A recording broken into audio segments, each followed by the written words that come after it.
Hello, everyone, and welcome to the CCS Season 3 North American Grand Finals.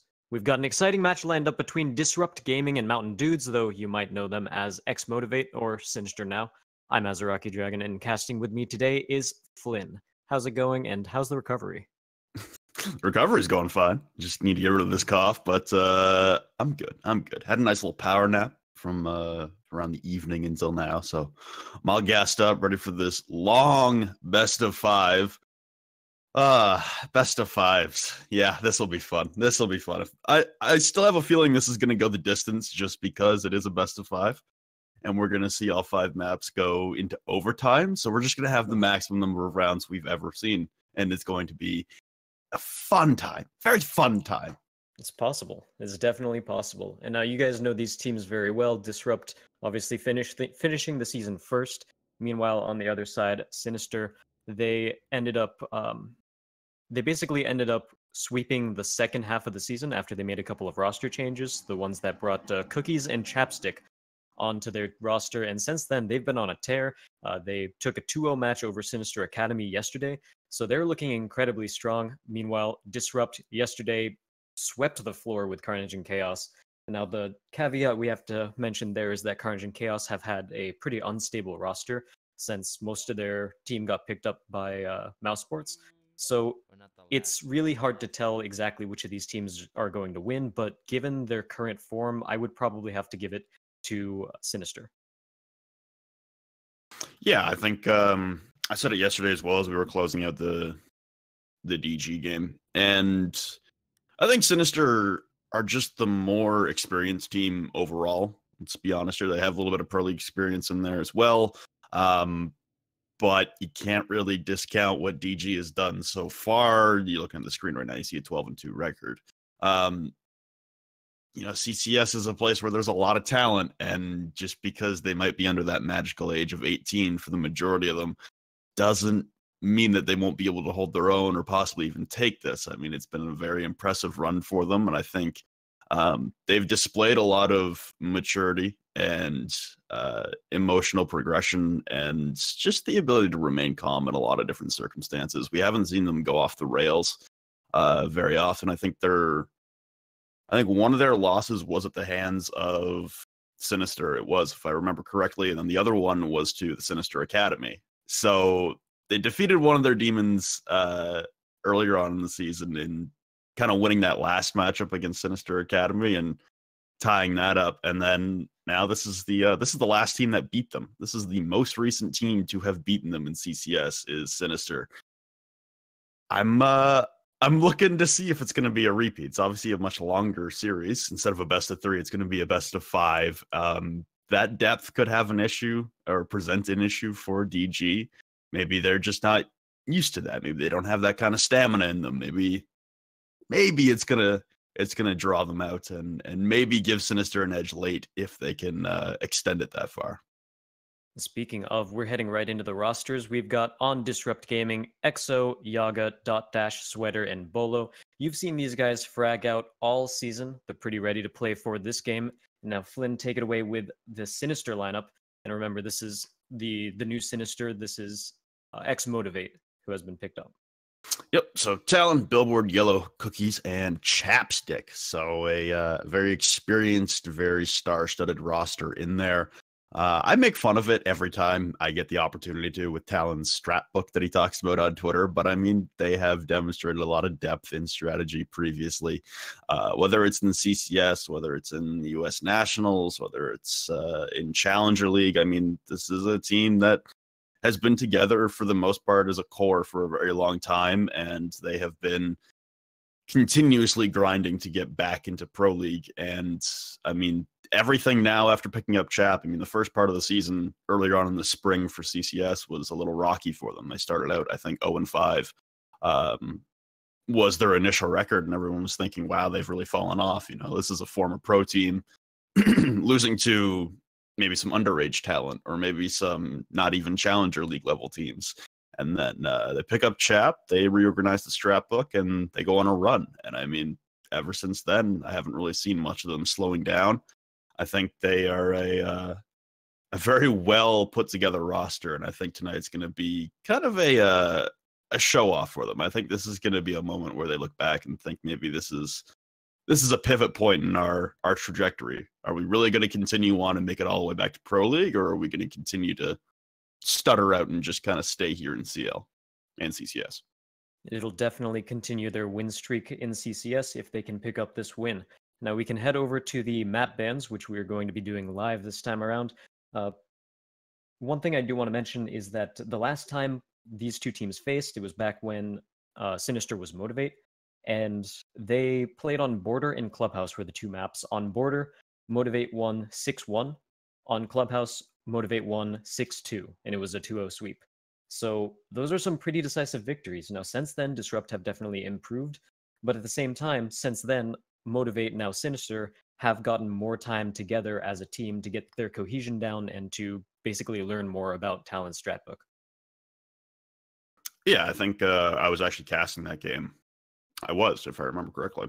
It was shocking, and I also think I commented during that game. I mean, this was months ago, so if I do misquote myself in any region, feel free to correct me in chat, as I know you people always will. Of course, with a best of 5, we only have 2 bans, but I remember saying that Disrupt just did not look like they came to play. They looked like they rolled out of bed, kind of like I just did, and showed up just to play the game and weren't really trying their gosh darn hardest to win.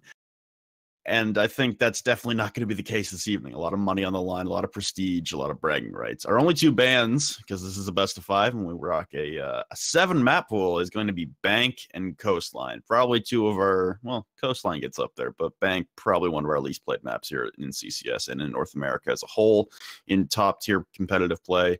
It leaves Border, Consulate, Club, Oregon, and Villa. So we're guaranteed to see a Club and Villa. The order of which those come out might not be all that surprising. I have a feeling we're going to see a Border, Consulate, Oregon starting 3 and then throw those last 2 maps in at the end, because I don't imagine either of these teams have a feeling it's going to go beyond 3. I think they're both thinking in the back of their minds they're going to 3-0. Yeah, and I really want Villa to be in a spot where we can definitely see it, because obviously Villa's a new map. It's still shiny. There's still a lot of strats to be seen, especially in CCS. Like, we've seen Villa a decent amount of times in something like Pro League, or I believe you saw it a bunch of times in DreamHack as well, but we haven't really seen it much here in CCS. The teams just haven't been comfortable. They haven't been scrimming on it enough. But why do you think some of the CCS teams have strayed so far away from Bank, even though it tends to be pretty popular on some of the Pro Leagues? I think Bank has just fallen out of favor for a lot of teams. Most notably, that comes to mind is Evil Geniuses. They were a team that played. Sorry, they were a team that played Bank like it was their home field. You know, anyone taking EG to Bank was a lunatic. And for the entirety of the scene, really, I think it's just a little too big for everyone. It's just a lot of surface area to cover when you're attacking. Not a lot of it gets utilized on the defensive side either, unless you're really extending yourself. So I think Bank is just a map that's fallen out of favor in the rotation, but we've seen that before. We've seen maps that maybe weren't so hot in the beginning turn around and turn into mainstay competitive maps constantly. First map being picked up by Disrupt will be Border, and then following that right up will be Consulate as map number 2. So far, I'm not that far off from the predictions, and knowing DG, I imagine I'll throw Villa in there. So I'll say Oregon or Villa, but I don't think they want to take it to Clubhouse, especially as you mentioned, getting wiped off the face of the earth the last time they played Sinister on it. Yeah, Sinister had played that match, or played that entire series really well. And again, those maps were Border in Clubhouse, and now Border is the first pick here, and for the most part, that's a pretty common spot that we see it played in. Like, teams are just very comfortable playing Border. The strats are all down pat. The only thing that would really change it up much are operator bans, and even then, it doesn't change it up too much. Like, even if we see Mira banned, teams still are really comfortable playing Border. They have the strats for Border. It's still well within teams' comfort zones. The other thing that might change it up, however, is Clash, and that can be pretty exciting, but it can also be pretty frustrating if you're the team playing against Clash. But at least that might be able to switch it up a little bit and maybe Disrupt have some extra strats involving some of those new operators on Border. Especially like Maverick can make a pretty big difference on Border as well. So you do have a couple of more options with these new operators that have been implemented during the last patch. Yeah, I think both the new operators are going to have an effect on the games tonight. I think there's no way they get perma banned out for the entirety of the series because I mean, talk about Clubhouse. That's a map where Maverick is pretty powerful. So maybe he gets banned out. But a map like Consulate, other than the garage, I mean, doesn't have a whole lot of uses most places. So I think there's going to be a couple maps here in the series where Maverick is going to get through. Same with Clash. She doesn't excel necessarily on one map that we've seen, at least thus far. I think a lot of maps with confined areas will obviously help her out. Clubhouse being the number 3, so DG going against what I was saying. They actually take Clubhouse number 3. And that's actually a map where I think Clash will suffer just because of the amount of long corridors and open corridors, really. That's the big determining factor. Is there's a lot of ways to establish a crossfire and a Clash and pin her up against a wall.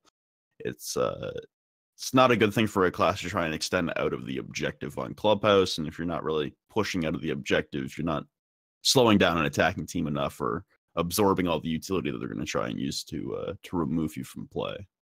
Yeah, I think the only real site we might end up seeing Clash on in Clubhouse would be Church Arsenal, considering, you know, there are still some good choke points that she can get there. But yeah, on any other site, there's just way too many sightlines. You can't play Clash without getting flanked whatsoever or having an angle on you at any point. So I can definitely understand that, and I don't think she'll be banned there either. A lot of the times the Clash ban just comes down to how much a team does or doesn't favor it.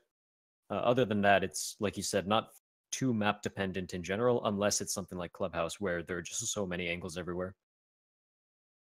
Yeah, in Montreal, we saw a Clash for the first time, and really, Border's a fun map for Clash, just to be able to walk around. And that's another map where there's a lot of possibilities for crossfires, but teams just not really setting them up, at least not back then, to specifically remove Clash. Everyone was still focused on the normal take and just thinking of Clash as like an afterthought, like, oh, okay, we're going to get the wall, we're going to push here, we're going to do this. Oh, and if a Clash pops up, okay, then we have to deal with her.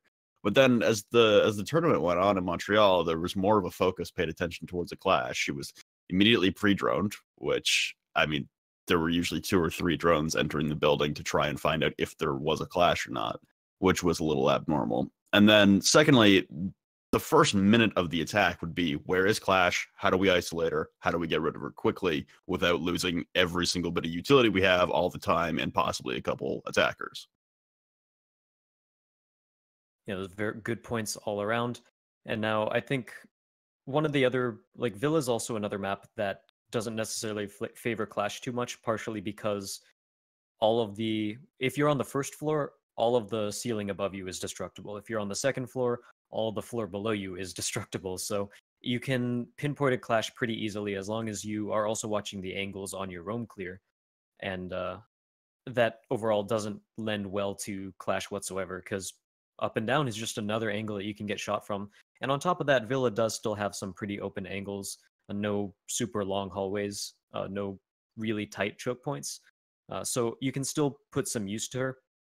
In terms of like some of the areas near the Aviation Games Room balcony, you can play around that a little bit, but overall, I don't think we'll be seeing Clash too much. And so Villa will be our 4th map, and Oregon as our 5th.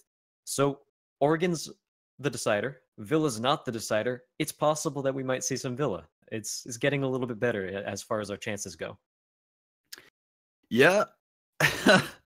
That's an interesting lineup. Border, Consulate, Clubhouse, then Villa, and then Oregon is the final. I kind of like it. But with that all being said, with our maps decided, the order confirmed, and our teams ready, ladies and gentlemen, let's get underway with map number 1 of our best of 5 grand final tournament between DG and Sinister on Border.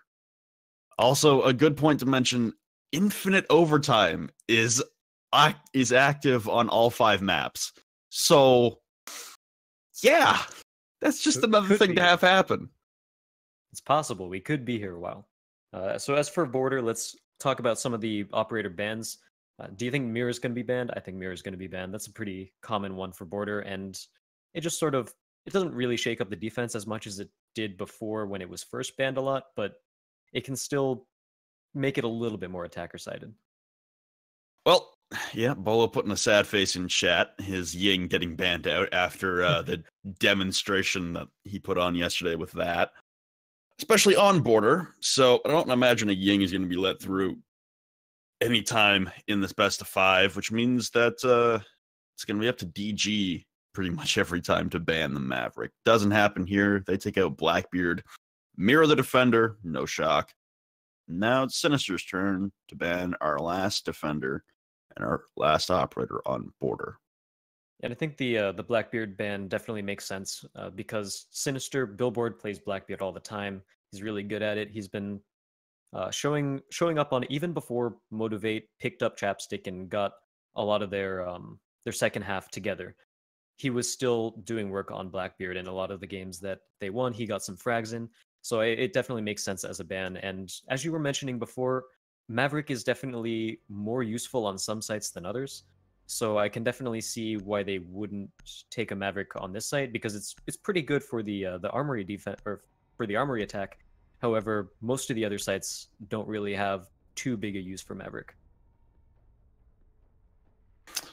Speaking of, Maverick going to be popping out in the very first round at the hands of Bolo after he lost his Ying. Exo swapping to the Glass. That's a little bit of a change up from what we were seeing yesterday. So maybe DG have a couple other ideas in mind. A pretty standard 5 defenders. Maestro swapping in for where a Mira usually would be, and a Valkyrie brought out for some extra intel. But other than that, pretty standard defenders. So, Armory Lockers and Archives, I mean, this is also the standard here for Sinister.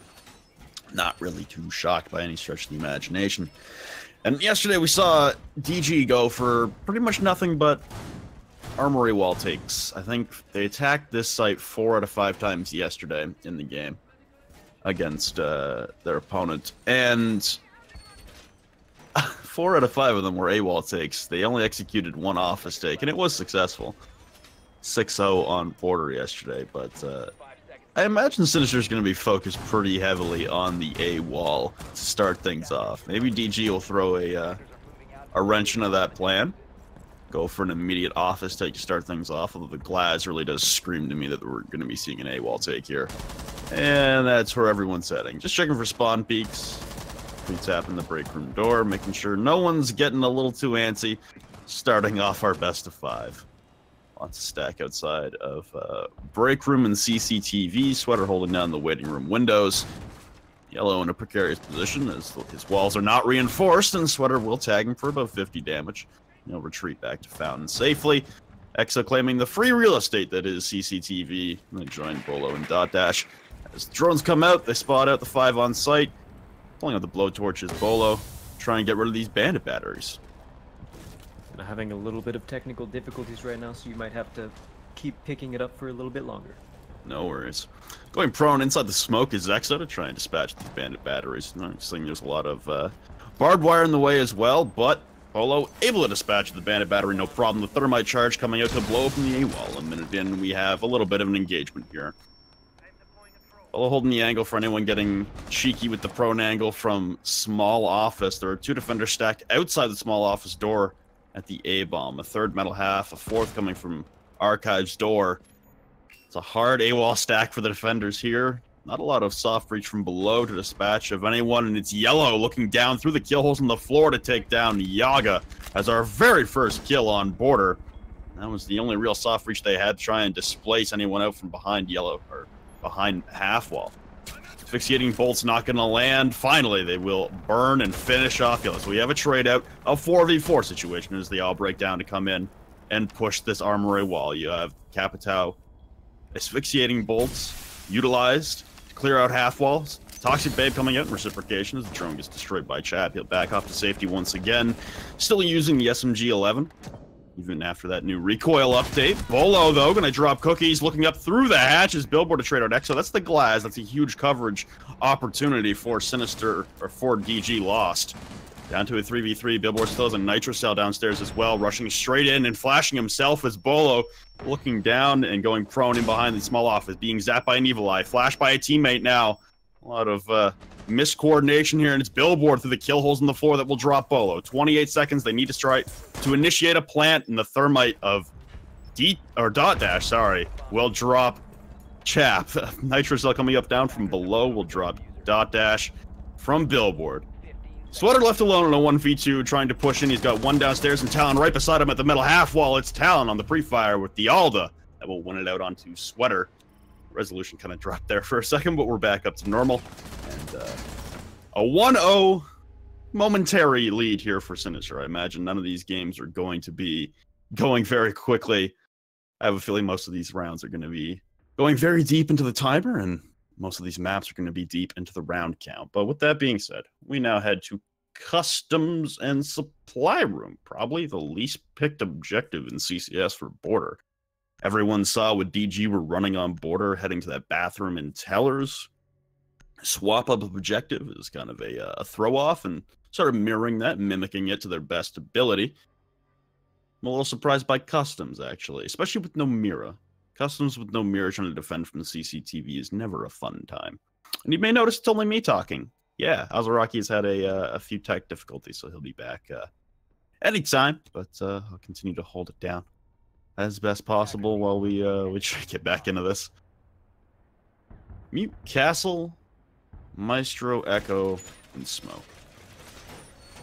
There's a few operators missing from that I would like to see for a CCTV and Customs hold. That's... I don't know, it seems a little skeleton to me. It seems like they want to play it... I actually don't even know what the intention is, because typically you'd want to hold CC and you'd probably drop a smoke on site, blow the hatch, put 4 upstairs. You put 2 over by Armory, which looks like Chap and Cookies are currently doing, so the smoke might not be off site unless he's just needed for the reinforcements. I'd put 2 CC, 2 in Armory, and then you put 1 on site to hold, with everyone having the ability to drop down hatches and retake the objective if necessary. I don't know. It's interesting. Lots of pre-fires coming out through that break door once again. A quick dissension upon this break room and CCTV room for DG. No thermite being brought out either, as no hard breaches were banned, and yet thermite last time around, and this time Talon playing 90. I've seen this angle a couple times before, most recently in Challenger League. A Nitro Cell placed on the castle barricade. The attackers will hear this and peel off. A smoke canister being launched towards the break room door as Yellow still holding in prone behind these circle monitors, and it's Talon. Endless mag spraying into CCTV to get the first kill on Exo. Yaga gonna trade it out onto Chaps. The smoke gone. Talon with another. They all file in. Dot Dash with the bearing 9 as being disoriented. Talon with a 3K now drops Yaga. Help to Dot Dash and Bolo. They haven't been able to fully clear out the CCTV hold. Cookie's pre-firing. He just uses the shoulder of Bolo momentarily, but he'll escape to freedom. Try to recover the diffuser at the break door. Go for a rotation. Dot Dash at about 5 HP. Still very wary of Talon's position, who's got all the kills for Sinister thus far. Flicks back and forth, wary of multiple angles that they're going to have to deal with trying to push in. Flashbangs coming out. No Jaeger on the board, vaulting over the half wall into break room. The Echo drone just missing. But we'll give the intel away to everyone playing inside of CCTV and the hallway. Dot Dash has made his entry. I'm sure the call has come out that he's rather weak as well, as he did get a kill earlier on. And Bolo going for a full rotation, leaving Dot Dash alone with Diffuser trying to push in. It's not a favorable position here for Dot Dash and Bolo to try and work the way out of. Talon has gone for a rotation into CCTV, into the cubby now. Dot Dash a little tentative. Doesn't want to push up too aggressively. Doesn't want to get caught out. Bolo's made it all the way around through archives. He's looking in through the fountain wall that Talon had destroyed to establish his angle. Pre-fire from Cookies once again not going to land, but only 1 bullet will end Dot Dash's reign. Stalling out on time, and Bolo again continues his hunt around the map, leaving Dot Dash alone to try and press in against the Echo drones. He'll find one, a dispatch of it, but Talon now being given the information once again. A flashbang right up against the wall is going to vault in, and Talon with 4. Bolo ends in the possibility for an ace. Now he's got Cookies laying in prone behind the circle monitors. Billboard downstairs. There's only 25 seconds. The clutch of a lifetime for Bolo here, spraying in. Got Cookies down on 1 HP. They're firing back and forth against the monitors. Bolo wins it out with the pistol in hand. Down to a 1v1. Has to reclaim the diffuser. Exactly half HP. Billboard is exactly twice the amount of health than Bolo. Trying to rush in. He's going to walk straight into a castle barricade. He's going to have to push down the main lobby, goes into the small office and tries to initiate the plant. There's no time left, and all Billboard has to do is walk out and take the free kill. The pings were coming out, and he's going to spot him. The hipfire kill to end it. Talon with 4, Billboard with 1. Sinister up 2-0, especially off of a customs defense that felt like DG got a little hair trigger happy there. That was a... It was an interesting call. Everyone trying to file in through the window and the CCTV door immediately. And a good repel there from Sinister to hold out. And of course, in CCS, if anyone is new here, if anyone is just tuning in for the finals and hasn't watched any of this season, we are still on the old site rotation parameter. So previously, there was a one site rotation parameter in all of competitive Siege, and then that got changed to 2 with the new season from ESL, and CCS decided not to adopt this, so we are still on the old one round objective rotation parameter. So you only have to play one site alternate to the one you have just won before you can go back, versus the 2 you have to play in things like Go Force, Challenger League, Pro League, etc. That being said, Sinister will elect to head back upstairs, as they can maneuver back and forth throughout the map. They won't have to run the gauntlet, as I would say, if they were forced to do so. A little bit of an op swap up here as Yellow takes the castle consecutively in rounds onto Armory Lockers. They didn't opt for that last time. Echo as well, if I'm remembering correctly, wasn't there. It was a Bandit and a Valkyrie instead of an Echo and a castle on round number 1, so making swaps on the fly. Sinister, once again, digging deep into that strat book of Talons. And it's going pretty well so far. And I'm here now to fill in for Azaraki, who's having a few bit of technical issues. So we're going to get into round number 3 now, and looking pretty good so far, I would say, for Sinister here. Absolutely. 2-0 lead for Sinister as they continue to hold the upstairs objective, and they've held CCTV quite successfully. They're going to continue the run. Popping up in the castle barricade is Hiyaga, and some Hibana pellets being utilized from Exo pop up in the wall at 90. Still have at least one of the yokai drones placed inside a break room to feed any information. So the defenders, you have one, and it might be Talon again playing in behind the circle monitors, and DG are having none of it. They're going to go for a full rotate for an office push. I think the Archive stake is potentially the better take here for Disrupt. However, I think Sinister make great use of vertical play here, and they rotate quite heavily out. You can see already Yellow and Cookies have moved all the way into break room. Yellow's actually going for the run up. Exo eliminates him with the first kill of the round. There goes Yellow. That's going to turn it into a 5v4 into favor of Disrupt. Dash. Secondary hard breacher in the round is going to be popping open the Archives wall. Smoke Anderson being launched out by Sweater, and a reciprocation by Chap from in behind. Pings coming out, and they're not sure where. It's the yokai drone of Billboard firing through the wall, landing one shot with penetration onto Chap. Not enough to finish him off. Exo on 5 HP, battling in CCTV, but it's Yaga to drop Talon. A 5v3 advantage, limited to a 3v4 now. He trades out Exo. The bad spot here is they're trying to rush the objective. Chap firing back with a Toxic Babe, but it's Dash dropping Cookies. Chap in a world of hurt. It's going to be up to Billboard to try and close things out. The Yokai Blast continuing to reign in terror. Bolo going to get revived inside a fountain by Dash. As he pops up, Billboard will fall with shotgun in hand. Chap grabs 2, trying to back off. He's down to 5 HP, being banged at repeatedly from the hallway. You still have Sweater coming in, and he'll finish it out with the asphyxiating bolt hopping in from Radio Desk. DG are on the board. It's the 2-1 lead for Sinister. DG with an aggressive office take, working out pretty successfully. Much more utility usage coming out from Disrupt, and a much more precise usage of it there, especially where Capital Bolts and Zofia charges were utilized. Like last time, they were either going down way too early and they weren't pushing with them, or those operators were going down before they could even bring that utility to bear. So once again, we go back to Armory Lockers and Archives. Back to the well, I guess half the original lineup they brought in round number 1, not bringing the castle anymore. I imagine they don't want to invest as much manpower into CCTV this time, as it caught a couple defenders out. They weren't really prepared for that amount of an onslaught coming in. And the office take, the first one we've seen today, the second one we've seen in 2 days from DG, both successful. And I liked what I saw there from DG, especially bringing the double breach now in Hibana and Thermite on Exo and Dot Dash, compared to just bringing Thermite or the Hibana in the last 2 attack rounds. Yeah, interesting that Billboard has switched off the Valkyrie completely to what he was bringing during the first round. I thought he made great usage of the vertical play there, and I'm kind of surprised we're not seeing them do that now. Maybe that was just more of a pocket strat, because it is kind of easy to get control over that bottom floor area, but maybe Disrupt aren't really prepared to actually go below. We haven't really seen them do that at all. We haven't really seen them go for a roam clear. Maybe would have liked to see a pulse, maybe a little bit from Sinister. Yeah, the only attempt we saw for anyone trying to go below was Yaga in round number 1 as the Zofia coming in through front door, trying to head into vent. And Yellow looking through the kill holes in the floor that Chap has put strewn across the entire objective every single round. Sinister clearly very aware of the possibility of a push from down below, but DG having no intention of bringing that kind of soft breach to facilitate any kind of displacement of the anchors. Yeah, I say that's definitely true, but we're going to get in here and see if Disrupt want to try and take this Archives area only. They're kind of all over the place on these kind of areas now.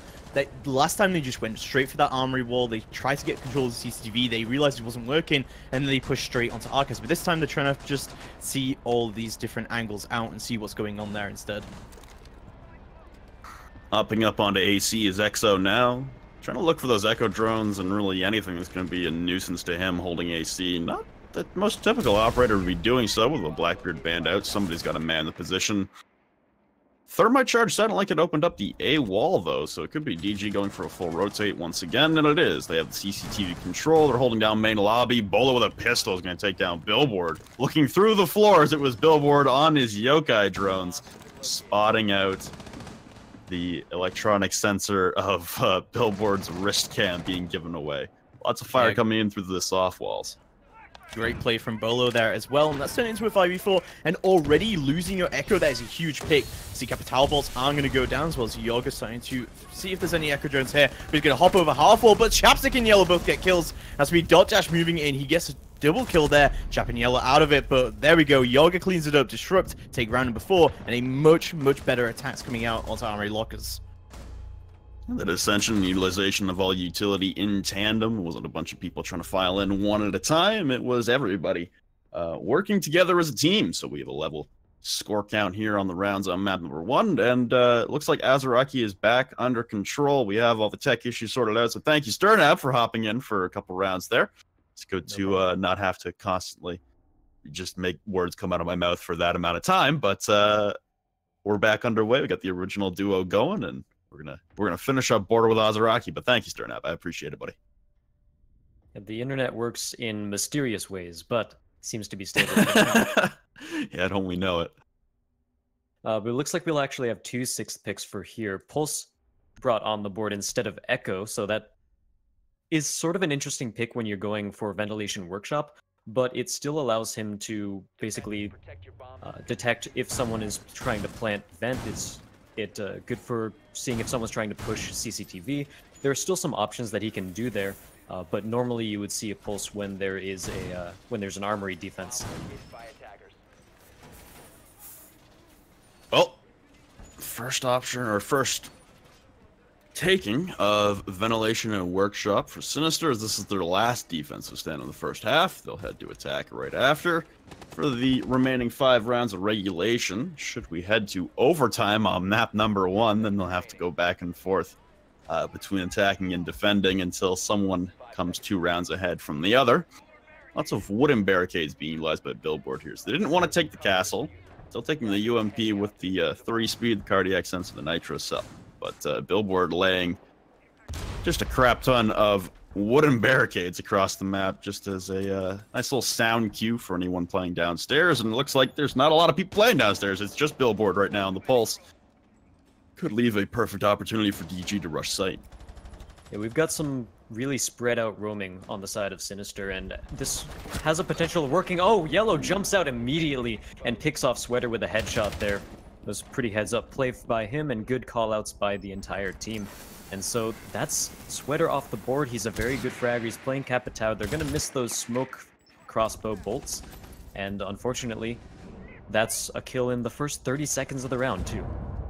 Ooh, Exit looking through a punch hole from supply room. He's got 2 to deal with. 1 in the main hallway. He's going to evacuate up metal stairs. That was Talon. And he also spotted the bleeding corpse of Billboard, who will now get reset, running just across his purview inside of Customs. Bolo walks in to help secure Customs, and they all start descending towards site horizontally. Bolo, as I say that, will take the head off Billboard to level man. It's a nitro cell, only 1 remaining, possibly for Talon, unless he took a bulletproof camera. And it's just Chap left alone on site. The rest of the defense for Sinister will have to descend from the heavens and come down and support him. Either that, or it looks like they're just gonna play from above. Talon utilizing a nitro cell to open up more kill holes on the floor for him, as DG clearly having no intention of going topside and clearing out the roam. Yeah, at this point, Disrupt definitely need to, or Sinister definitely need to bring more people down, and Dot Dash gets a kill through the metal detectors, and Bolo gets a nade onto Chap. Exo with a headshot onto Yellow, leaves us in a 4v1 situation with Talon being the only one left, sets the metal detectors off so they know exactly where he is, and he's trying to be so methodical about this, making sure that there's no possible way that Disrupt can flank him. He's actually going to use the element of surprise to drop down into Customs, but it is still a 1v4 situation. He's shot from stairs. Yaga manages to take him out, and that is going to be a clean take by Disrupt. DG dropping the first 2 rounds, winning the next 3 consecutively, and they'll take the first half 3-2. Not the biggest separation in score like we were seeing from them yesterday, but now they'll head to the defense with the opportunity to run the table and clean up map number 1. Sinister going to have to fight back and win their attacks pretty handedly. No Ying affected them early on, I think. DG were expecting to have the Yings. It's not the most common ban, but right after that little hiccup there, the first attack topside, the first attack on the CCTV, they figured their things out, and they reorganized themselves and started working together a lot better as well. I like the coordination, I like the spacing between each other as well for DG. First couple rounds, they looked like they were very spread out, everyone kind of solo pushing and banking on their own individual ability to win out the round, and later on, they kind of put all the puzzle pieces together. They looked like they were actually pushing as a team instead of individuals, and it paid dividends. They take the last 3 rounds of the first half. Now they're defenses, and Armory Lockers has been an interesting defense, especially with Mira being banned almost always. I don't think there's been a Mira available on Border for a very, very long time in any kind of competitive game. But this is an interesting setup. Dot, firstly, bringing the impacts. And he's going to impact open the archives wall? He is. In behind radio desk. So it looks like maybe DG are looking to get a little fancy, a little aggressive as well, as I'm sure they weren't too happy about that jump out from Yellow taking down Sweater. Maybe they want to respond with some aggression of their own. One thing I want to note about last round was that Disrupt saw that Sinister was playing with so many resources set toward the top side of the map, into Armory Wall and all of that. And one of the main reasons that their attack worked is because they saw that, they droned it out, and they made the call, we're going through Customs. We're just going to shoot through the first floor. We're not going to worry about the second floor. And that can definitely work, especially if the defense, the downstairs players of the defense are roaming, like we saw the Pulse was roaming downstairs. And so there was only one person on site, and for the most part, Sinister wasn't planning to play the vertical game down into Customs. They had the hatch reinforced, no one was playing CCTV, and so that basically let Disrupt get a lot of space there, and by the time they actually got to the point where they were on site, there were only 2 members of Sinister left, and when you have Armory held up, it doesn't really do you too much if you can only have one person looking down. Disrupt can basically plant wherever they want and feel pretty safe about it. So, missing first little part of that round, but doesn't really have any consequential effect on our ability to analyze what's happening, as it's going to be an office push. Bolo, though, going to drop Yellow as the EOD detonates, holding him in place, still managing to get the kill. He was inside a fountain. More pings coming out towards the player Prone inside a fountain currently as Cookies tries to push from the main hallway. Very wary of anyone aggressing him from 90. Cookie's going to drop Exo in reciprocation. Good trade out there. Lots of sprays through AC wall again as Talon lights up the soft walls in towards the objective, trying to catch anyone in a rotation. Chap with an interesting angle laying prone, waiting for anyone to head up to the top of the bookshelf and archives as well. So just keeping Talon safe for a little bit longer should he have to back off and reload. Doesn't want to deal with a surprise. 1 minute left, and while it is 4-4, Sinister haven't really been able to make any ground, and a lot of that is due to this really new angle into archives that Disrupt are trying to pull off. However, nobody's going to get a kill yet. Cookies lands the headshot onto Dot Dash, bringing it down to a 3v4, going for a concussive blast, but Bolo picks off Chap, and now we have a 3v3 situation. Cookies under fire. He's not going to get down quite yet, but the Bandit does take him out. That Sweater downing him. Looks like the E1D goes down, preventing Sweater from rotating out, and he's going to peek forward. He's not going to be able to get the kill as Sweater goes down by the hands of Talon, leaving us in a 2v2. 30 seconds left on the clock, and Sinister does have the diffuser. 2 Echo Drones available to Bolo to stall this out, so they have all the utility necessary to end this round in their favor. So many pings coming out from the stationary Echo Drone, asphyxiating both being dumped into metal half, but holding the rotation, no, as Bolo peeks, Talon removes his head. Now it's a 1v2, Yaga gonna have to battle out, takes down Billboard, trying to complete the plant, is Talon in the back, spraying through, and Yaga with the clutch! DG up 4-2 off the backs of the 416. Yeah, at the very end there, Disrupt played pretty well, and Sinister just didn't really have the setup for the plant. I think they could have bought a couple more seconds to make sure that everyone was in position. It was only a 2v1, so you really need to count your men at that point. And unfortunately, Yaga was just able to get the peek around the corner through metal detector and get the kill. That was the one that sealed the deal. But looking at the Disrupt defense there, when we talk about how they impacted into offices through Archive, that's a pretty new sort of strategy that we haven't seen very often, and it definitely caught Sinister off guard. We saw that Sinister was sort of hesitant to push for the first part of that round. It was a minute in, they got a kill, but like I mentioned, they didn't really get much ground from it. And at that point, it puts them in a difficult situation where you're much more susceptible to flanks because you're trying to rush through and you haven't properly cleared out the roamers yet. So I think Disrupt had a pretty good strategy there. I don't know if it'll work again because a lot of it is definitely the shock factor of, wow, we were trying to go for an office take, but what is this? How do we deal with it? So we'll see what Disrupt decide to do this time. They did win that defense, so they're forced to go downstairs into customs. Okay. This is the kind of thing we know Disrupt love to do.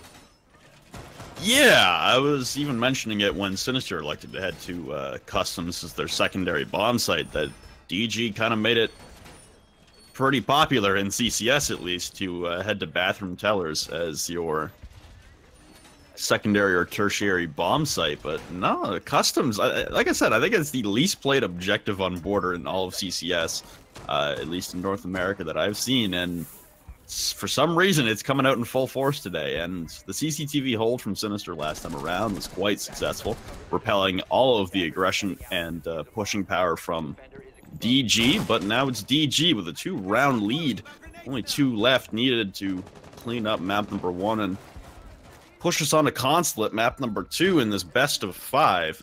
HEOD coming out as it looks like it's just going to be a full-on rush into sight. Yellow grabs right behind the half wall of the small office and looking skyward to the hatch. The Echo Drone missing, Cookies tacks on, but Bolo and Dot Dash with trade-outs.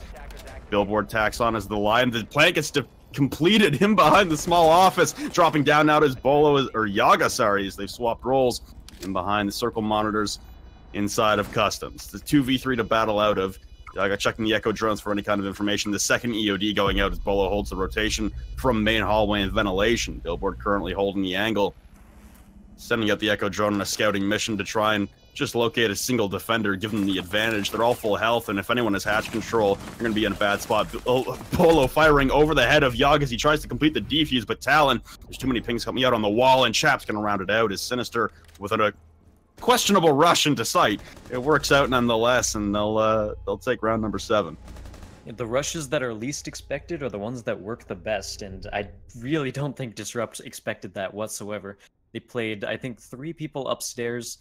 B-site was taken incredibly quickly. We saw the IQ was in there at the first 20 seconds of the round, and no one was contesting it. So I think Sinister did a very good job with their drones to make sure that they were looking out for where Disrupt were placing their defensive resources and placing their men, and it just worked out perfectly for them. And honestly, when you're playing a new site like this, or an uncommon site like this, sometimes it can take longer to set up because you have more questions to ask. It's not so cookie cutter. Everyone's a cog in the machine, basically.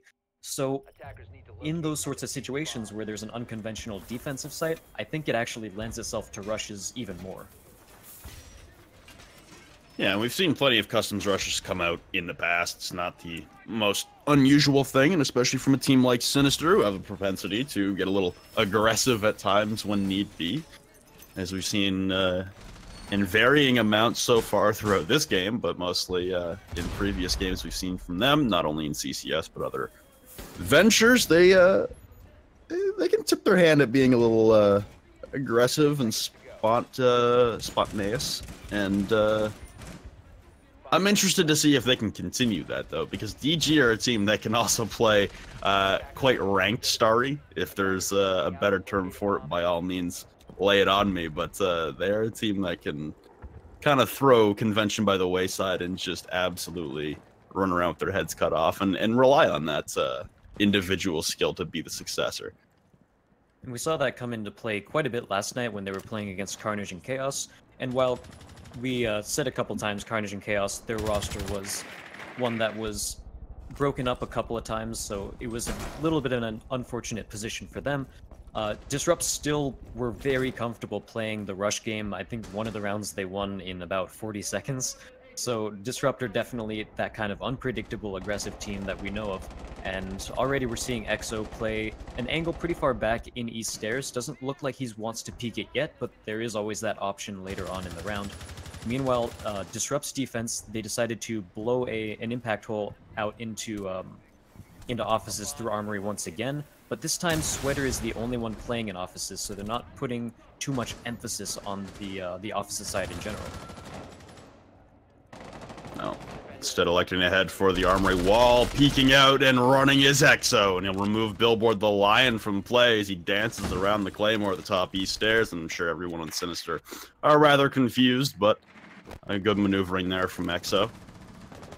Chap holding down the wall with the diffuser. Yellow gonna trade out onto Sweater. The Bandit playing in the main hallway, coming back to site.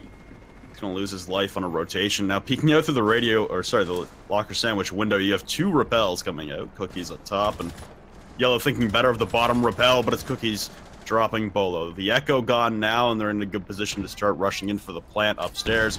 Cookies launching in plenty of stun canisters, disorienting anyone up on top of the desk right now is .dash.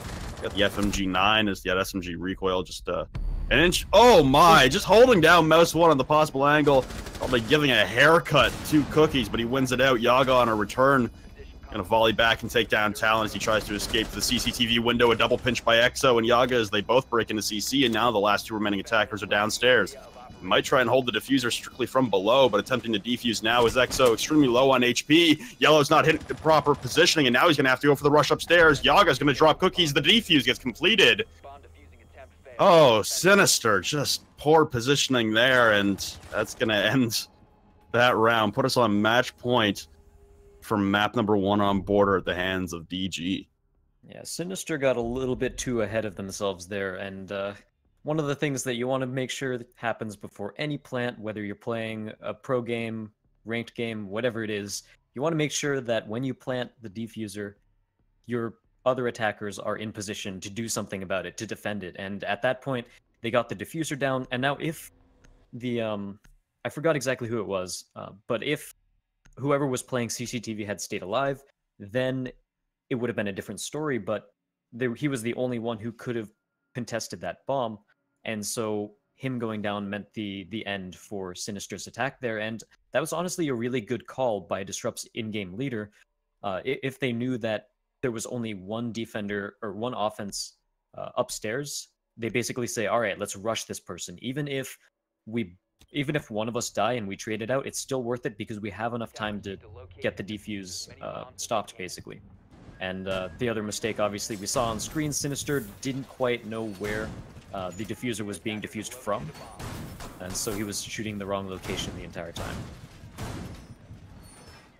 Unfortunate circumstance for Sinister, but mistakes being capitalized upon by DG to push us to match point on map number 1.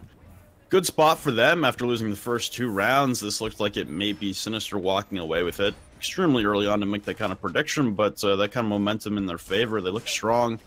And now DG winning 5 out of the last 6. They're tearing things up right now, and they'll elect to try and close things out on Event Workshop Hold. Not trying to go customs and deal with that rush again, and they have a lot of defenders downstairs. Contrasting what Sinister were bringing on their Event Work Hold, which was 4 topside, 1 site, and then later on a 3-2. It's looking like a bit of a... Oh no, Yaga comes up to join them.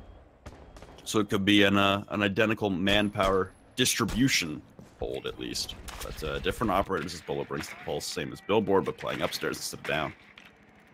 Yeah, I think upstairs might actually be a better place for the Pulse to play if you have more resources up here, because you just have more people to defend him. At this point, Pulse is more of an information gatherer rather than a C4 trick. So, a couple of shots being held. I think Cookies got scared by whoever was blowing up Armory Wall. So a little bit weird there, but nothing coming out of it so far. Sweater trying to peek through the wall, see if there's anything that he can get. And once again, Armory is the main point of contesting over here. Couple of shots back and forth, but still not even a single point of damage done. I think Billboard took maybe a tiny bit, but Cookies gets the first headshot onto Yaga. E1D goes down, blocking the defenders in place. Cookies gets a second one, shoots through the floor, and gets the headshot onto EXO. That's a 3K for Cookies right off the bat. 1 minute and 45 seconds left on the clock. 2 defenders alive. Sweater gets 1 return kill onto Yellow, but Cookies with a 4K headshot after headshot, and he is bringing his team to victory at this point. Slaps the C key a couple times and makes sure everything is still operational, and it sure seems that way with 4 on the round, going for the 5 bang as Dot Dash left alive in Workshop to deal with 4 attackers descending upon him. Drones coming out to confirm the final location and possibly the resting place of Dot Dash's beleaguered corpse as he goes for a rotation down by the bottom of metal stairs. A rush over to the vent window by Billboard as Chap, the man continuing the diffuser currently. Dot Dash going for a rotation. The last EOD going to be used to hold Dot Dash in place as Dissension upon the site, an impact nade coming out. Cookies going for the ace, but no! Dot Dash will end his reign of terror. And now looking back towards these stairs. Still has to worry about anyone coming in from behind. Thermite charge by Chapstick placed on the tellers and bathroom hallway wall, looking down the hallway. Lights up Chap, peeking out with the shotgun, but Talon holding the cross. It's a, it's a very good time there for Sinister, as they stave off elimination on map number 1 at least. They definitely needed a round like that, and on top of it, it's a round that'll get them a good deal of momentum, because I gotta say Cookie's probably feeling really good after that one. And honestly, that entire round was, I want to say on Cookie's hands, of course, but they were still ready, like Sinister was ready to trade out Cookies if any of his kills just went awry, because they were pushing 3 people onto offices into archives. So I think even if Cookies didn't go off, they still would have had a good time there. And obviously the kill through the floor was just a really nice one at that as well. And so you talked about how we have an infinite overtime here at CCS. We might see it at the first game. Did I not call this? Did I not call this? All right. 6-pick coming out from Sweater to hop over to the Maestro as they look to close out map number 1 once again. They've had 2 opportunities at it. Sorry, 1 opportunity at it. No, 2 opportunities at it. I'm dumb. I know how math works. Anyway, this will be their 3rd as they try to defend Armory Lockers and Archives. If we do go to overtime, it will not be your typical 3-round overtime of most competitive games. No, this is an infinite overtime. You may remember from the infamous 32-round game on Border. I don't know why every game I cast that goes into overtime has to be on Border infinitely, but you have to win by a score difference of 2 rounds. Does that mean if you win 2 rounds off rip, you win? Yes. Does that mean if you lose a round and then win 2 rounds, you win? No. You must win by a difference of 2. 8-10, 10-12, 14-16, something in that range. You basically have to win both an offense and a defense, and that helps ensure that a team who just gets lucky and gets the the offensive side for the last round on an offensive-sided map doesn't have a little bit of an advantage there on the coin flip. But it does mean that games have a possibility of lasting a very long time, so we still have a potential 4 games after this, so we're going to hope that this one doesn't go into too much overtime. But we will see what happens here as Sinister are on their attack. We got an IQ, and that's going to help quite a bit because Disrupt have brought both Valkyrie and Echo. She's going to be able to see all of those and already looking for cams on the outside as much as possible. And in the first minute of the round, you definitely have time to play with that you can do stuff like that. And honestly, when it gets to late game and you have someone off of the rappel watching an angle on the diffuser, it can be really good to make sure that the defenders just can't see you through some Valk cam. So, having some difficulty, but finally able to dispatch of 2 drones holding him in place, and Billboard with a wonderful shot onto Sweater. That's the Maestro down early. Sinister wanting to extend this into overtime, obviously, and they're off to a wonderful start. Billboard removes the Maestro from play. All his evil eyes will be left in place, but Exo trying to round it out as he'll take down Cookies, the man who went on a run last round. Won't do so this time as he goes for a full rotation into Break Room. Cookies had established some CCTV control as it was previously clear. But he goes for the rotate. Chap firing into that break room while the second UDO coming out. But Exo, a reactionary shot. He's going to get this detected by the EOD, but does not care. Holding outside on the balcony was Chap, and he failed his positioning to lock down Exo. And a great shot towards top east. Finally, Chap will end his run as they level up man. A 3v3 with a little over a minute remaining. Yep, and so far, a minute left. The diffuser is in the hands of Chap, so they have a thermite, they have the diffuser. This is basically the allocation that they want to have here, but they don't have the map control that they want. They haven't even pushed into offices yet. All 3 members of Sinister are still outside the map. And so Disrupt are sitting pretty right now because they don't have to do much, but Talon jumps in and immediately kills Dot Dash, who went through this this new rotation that Disrupt have actually been playing every single round so far on this defense. Meanwhile, Yaga holding the angle onto ventilation because that is such a terror of an angle. Can stop any rotation between the bomb sites very, very easily. Looks like he's going to go for a roam, which is something that the attackers might not expect when you're down 2. Normally when you're down 2, you want to just sit tight and make sure you hold angles. Ooh, he doesn't see the plant at all. Yaga manages to pick off 1. Bolo gets another. And now Yellow is the only one left. The diffuser is being diffused right now, and he's not actually going to go for it. Yaga gets the kill, and that's going to be Disrupt, managing to take map 1 on border. Again, Sinister in a position to close or extend us into overtime. A plant down, and then no one really playing the post-plant in a proper positioning for Sinister. They sacrificed 2 post-plant situations that they most likely should have won where they had man advantage. But DG, good job to battle back, and they will take map number 1 on border. A scoreline of 6-4. We go the distance and regulation. Map number 2 will be Consulate. Yep, Consulate's another one that we see pretty often.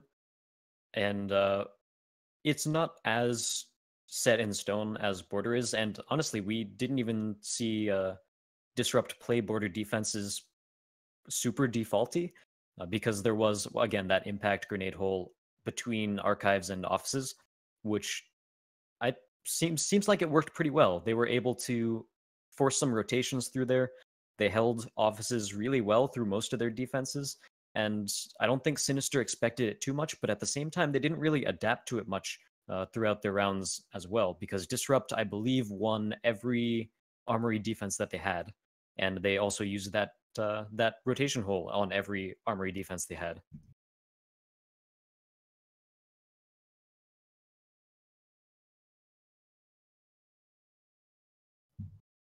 Yeah. All right. So in between maps, we're going to take a break. We were initially going to try and let it ride, but we do need to have a rehost because of our dropout earlier on in border. So, ladies and gentlemen, thank you for sticking with us through map number 1 and a few tech fun surprises. But on the other side of the break, it should be a short one. We will have Consulate. Map number 2 of our best of 5. DG currently up 1-0 over Sinister off a very, very narrow victory on border 6-4.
Hello everyone, and welcome back to the CCS Season 3 North American Playoffs. We're in the grand finals between Sinister and Disrupt. The first map was a pretty close one. It didn't go to overtime, but Sinister ended up falling 6-4 by the hands of Disrupt on the map border. And now we're heading right into Consulate, which is another map that we see fairly often, but there are definitely some tricks up their sleeves, you can already tell, as Disrupt managed to somehow bring a trick on border. Yeah, I was pretty surprised by their ability to play those post plants. I mean, maybe Sinister's positioning was a little off, but it also took a lot of aggression and I guess confidence for them to peek out the way they did and play those post plants the way they did.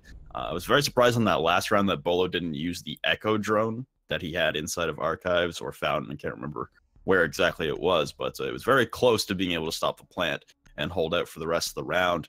Also, the guy on AC not covering the cross for Bolo when he rushes in. So a couple of misplays there for Sinister, and it costs them a map. And that's kind of what we had expected from these two teams. They're very close in skill, and that it was going to come down to the little mistakes and who could capitalize the best. And currently, after one map, that is Disrupt. But we head into Consulate with the bands of Glaz, Blackbeard, Mira, and Echo. They're not messing around with Bolo or Yaga on Echo anymore. And Sinister on the defense to start things off once again. Get rid of Glaz as well. As I think Exo played Glaz once or twice. Didn't really have a huge impact on the rounds, but on Consulate, that could be an entirely different story. Being able to hold those windows with everyone turning into bananas. Yeah, pretty much. This is a map where I think, for the most part, the majority of the bans we've seen on this map in CCS have been Blackbeard and Glaz. These two just hold windows way too well, and what do you know? Consulate is very strong about windows, especially in the second floor take. If you go to the basement for Garage Cafeteria, then you have to deal with the Glaz, who's at a super long range, can see through smoke, as everything in that respect as well. So definitely makes sense to have these two banned. And we were talking about the Mira ban yesterday on Consulate. I believe the words you used is it feels a little forced because Mira isn't really too impactful here. There are a couple angles you can use it for here down on Garage Cafeteria, and you can hold admin a little bit better with it upstairs. But overall, it's not really going to be super impactful. So maybe you want to see someone banning out a Valkyrie or something, as we saw Exo did a very good job as Valkyrie on the other map as well. Yeah, I was surprised by it yesterday. I'm still not surprised by it anymore, but still a little questioning of it. I mean, Consulate's a map where there's one site right now where Mira makes sense and has a huge effect, and that's upstairs, and the rest of the sites, not so much. Like, you can put mirrors where Chap was reinforcing just a moment ago, up against the kitchen walls or in office where he is now, looking in towards garage door, but, I mean, you're so far back, and a smoke grenade anywhere inside of garage can disrupt most of your vision and your ability to have any effect with those mirrors anyway. It's a lost cause, really. You also can't toss a C4 from cafeteria and have it land out where people plant, like behind white van. There's no angle that lets you do that. If they plant to the left of white van, maybe you could do that, but behind white van, definitely not. And that's definitely the most common plant spot that most of these teams end up using. So, like you said, seems a little forced. Seems like teams are just used to banning Mira, so hey, why not ban Mira some more? But you could always see something else being banned out. In the meantime, we are 1 minute into the round, and so far, Disrupt haven't really made any distance. They've barely cleared out Piano Room, and it seems like they're going to be able to take out these bandit batteries, allowing Dot Dash to open up the garage wall. Billboard trying to fire skyward up towards Yaga holding the window, but the thermite charge will back him off of Dot Dash. As the garage wall, I think it was panel 2 that got opened up, so they didn't go for far right, they went for the middle panel. Holding the rotations at front door right now is Exo as well as Yaga, making sure no one comes through vending machine or up yellow stairs. Exactly where one attacker just entered, and Sweater is the Capitao. Top of the landing of yellow stairs to head down. It's Chap, yellow. That's it for Sinister right now, holding the objective. It's going to be a retake from above that Sinister try to execute here. So in a good spot, even in a 5v5 with only 75 seconds remaining. Sinister in a good spot to plant as yellow will fall. Great shot by Sweater, but Bellboard will trade it out onto Exo.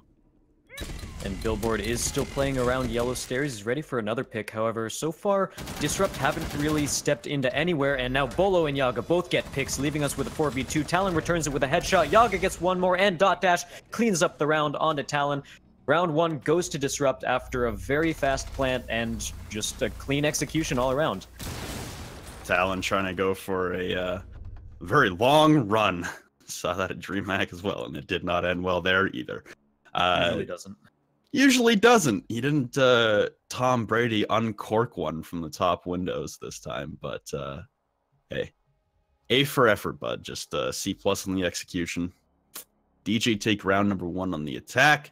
Not really surprising. I mean, the bans I think hit either side pretty equally. Losing a Glass and Blackbeard on console is pretty detrimental, but losing an Echo on a map like console as well, especially while defending the garage.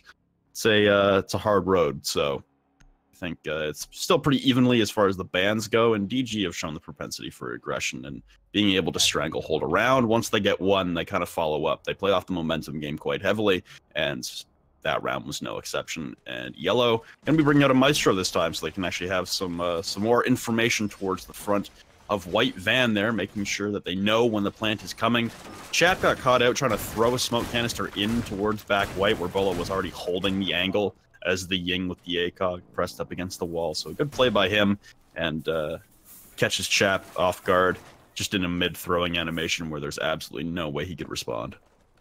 And one other thing I want to mention is that credit to Disrupt, because they did a good job of making sure that they, well, two things. First of all, they didn't push into anywhere that Sinister had an angle on, or that they were watching.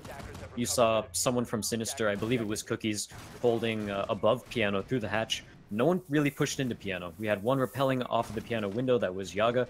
He was just waiting for rotations. He did his job clearing out the bandit batteries, and then just waited.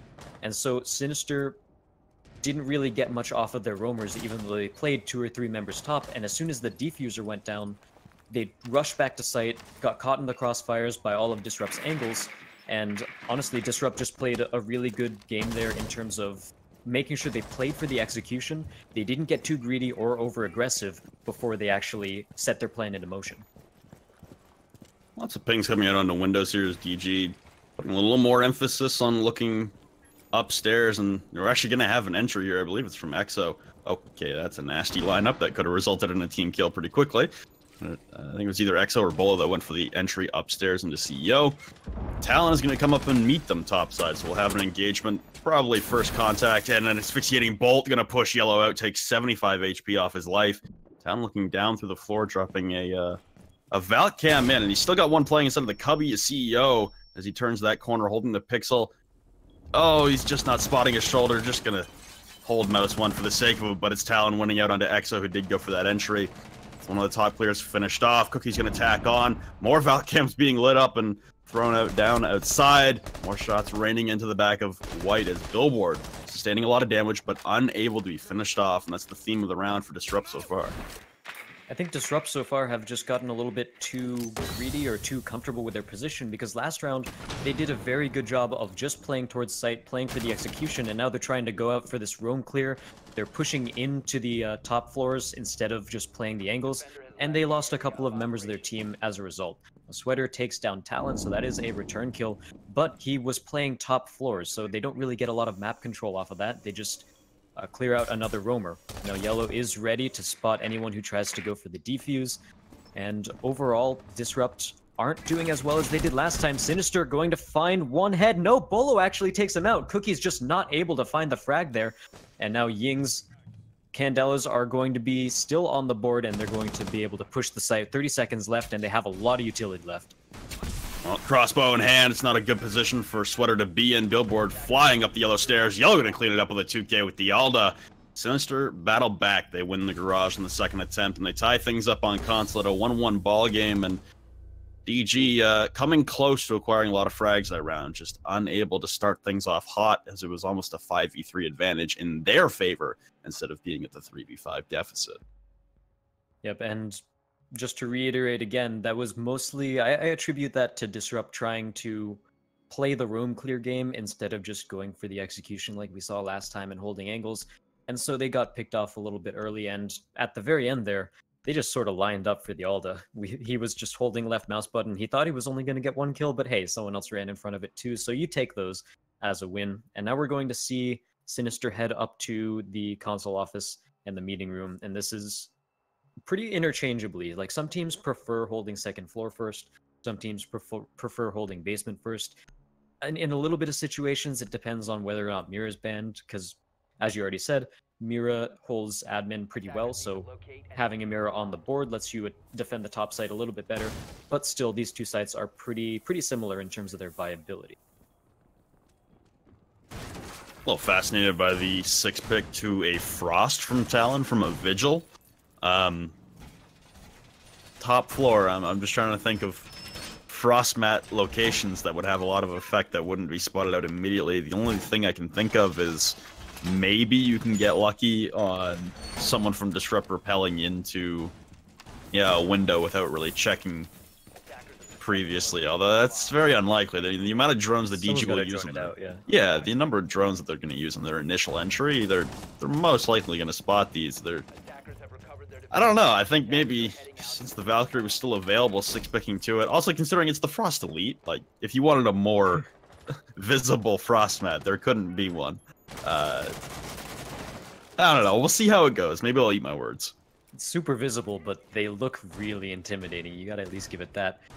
Maybe it'll scare Disrupt off of pushing wherever they are, but for the most part, a couple of bullets will be able to take it out. And one thing that I'd like to see from some Frost players is that every now and again they put their Frost traps in locations not in front of windows or anything like that, where it's just someone might take cover here, and they might not look for the Frost trap because they're in the middle of a gunfight, and they'll end up stepping on it. So that's something that I see every now and again that actually tends to work out decently well. But again, good droning from either of these teams will be able to clean that up. Exo getting the first kill onto Chap, and that's going to be a pistol kill.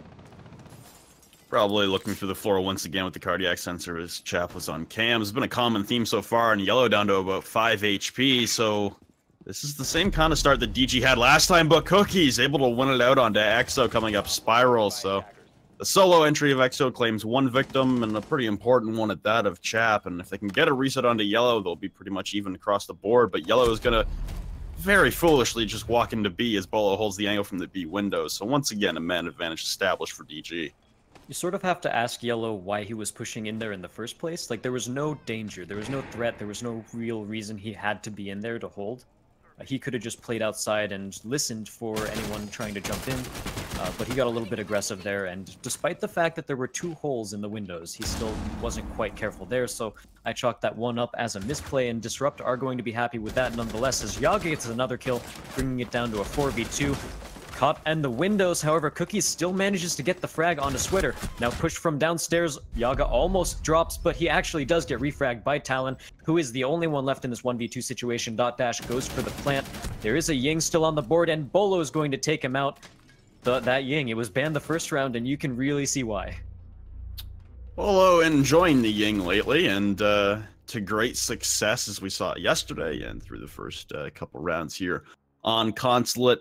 Enjoying that T95, enjoying the ability to walk through with the Candelas, and yeah, auto-locking the Ying. First one in the entire server to pick an operator. It's been Ying every time. So, maybe, although, I mean, the Glaz and Blackbeard are pretty crucial bans. And it was Sinister that banned out Glaz. So, I don't know. Would you rather see Bolo on Glaz or Ying? That's the question. To me, that's just pick your poison. You're going to have a bad time either way. But Garage Cafeteria now from Sinister, as it looks like DG are reading it quite effectively as well, bringing a Thatcher, an operator they have not brought all day. Are you, Billboard, are you doing this? Is this oh yeah, we got 6 picks to both the Bo5s. Yeah, but Capital makes sense. That's the difference. Oh yeah. Oh yeah, I'm not disagreeing. But Bill saw the Jackal, I guess, and wanted to go for the cab roam.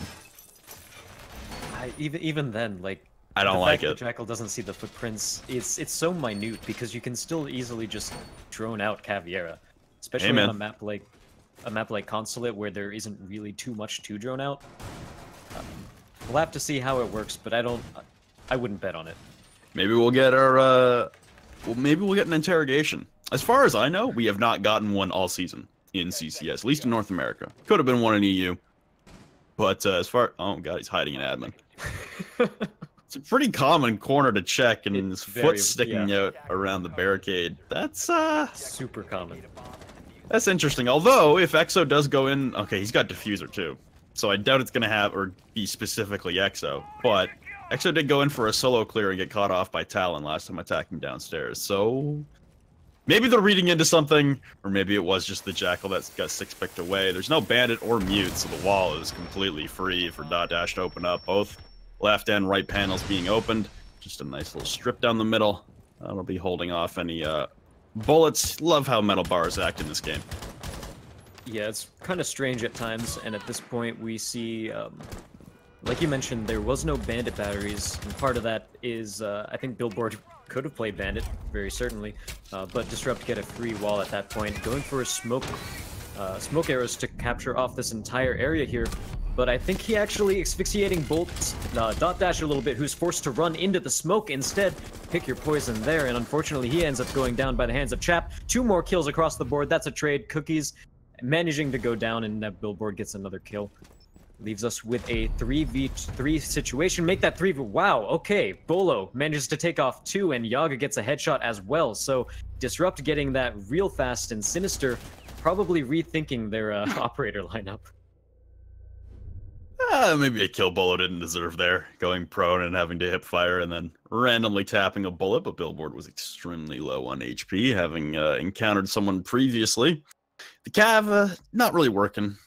Don't think that was exactly the right play, but Sinister only winning 1 defense, and it was the garage. Now they've lost 2 out of 3 on the garage. They've lost their only attempt upstairs. They'll go for the top 4 hold once again to close out their first half, their last round on defense, unless we head to overtime. Last attempt at defense in regulation. Billboard sporting the Vigil currently. I imagine if there's going to be a 6-pick, it'll be him, and that's exactly what happens as he swaps over to a Pulse to play vertically, although didn't see much emphasis on vertical or clear, really, from DG. EXO just kind of walked in the building and said, hi, I'm going to kill people and die in 30 seconds.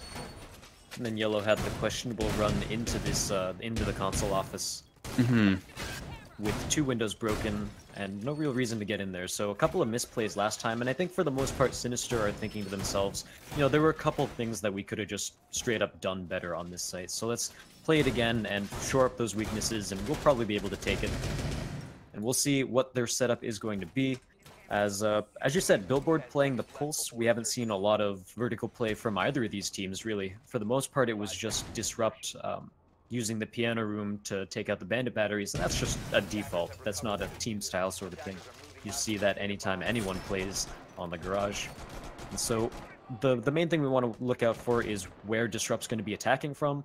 You got a couple of options, but the main ones are usually at the admin take and then just playing the windows for console office. However, without a Blackbeard or a Glaz, windows on console is a little bit less popular.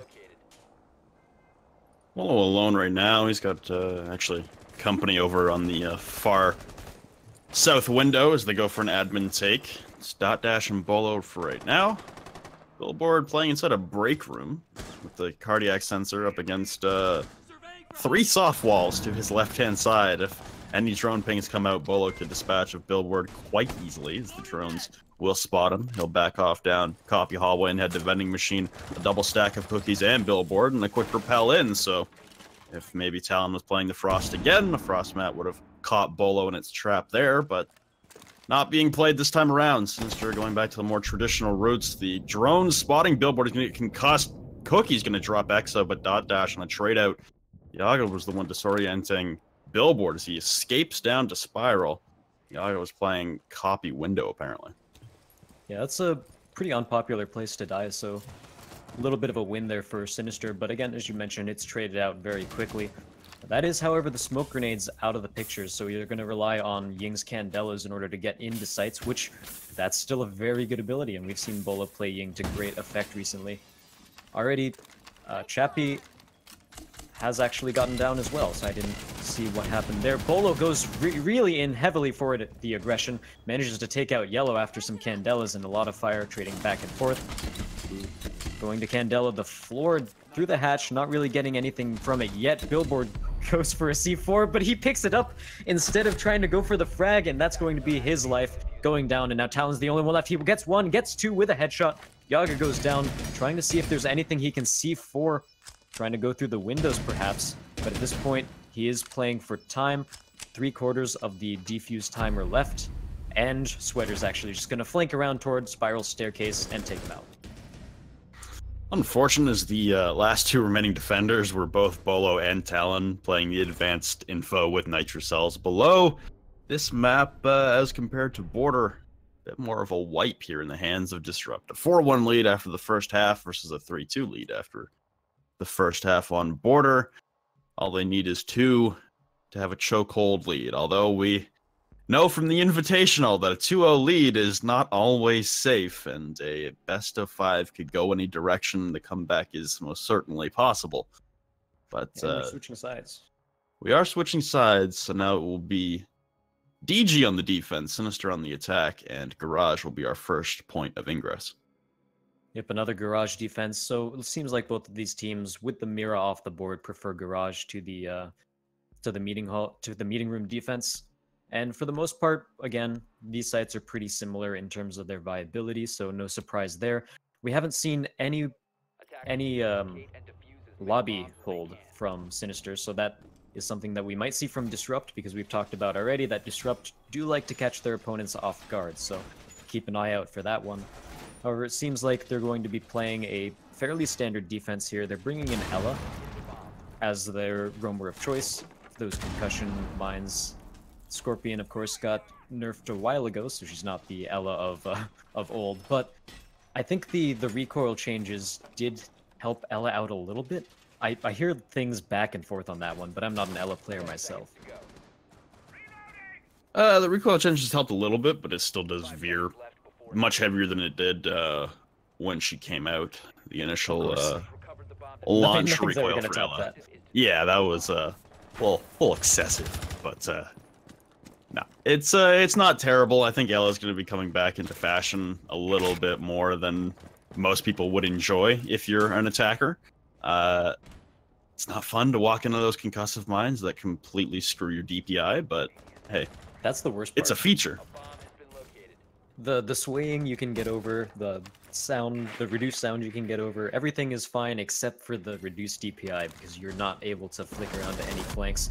Ooh, droning him out, but he doesn't quite get the kill. That was ambitious, and it could very well have worked, but Dot Dash was on his game and gets the headshot. Yaga as well, gonna attack on, launching a Nitro SL outside to remove chat. That's the Thermite, which is huge for attacking basement. Exo going for a run out just to verify there's no one else there, even though there's a drone currently at his feet. Unfortunate, get rid of both the drones now. Unfortunate that, oh my god, the spin around from Exo, unable to take down Cookies, as I'm just trying to get my goddamn point across, but everyone keeps interrupting me with their wonderful plays. It was sad that it was the smoke of Dot Dash that almost died, because that would have been huge for the push for Sinister. But Dot Dash with a great reactionary shot. If it had been the smoke, I imagine Sinister would have gone for a full send towards the objective.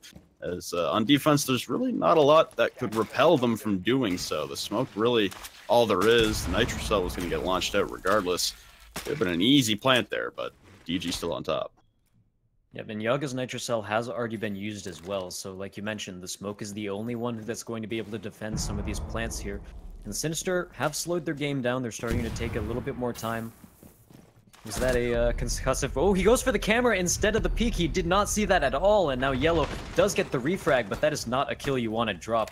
And at this point, it is down to a 2v2 as Talon brings down Yaga as well. So Sinister are actually in a decent position, but the health is not on their side, as Yellow is one hit from death. Concussive mine goes out on the Talon, but everyone on Disrupt are holed up on site. And this is going to be a pretty tight defense, especially considering you've got Smoke and Maestro as the ones left alive.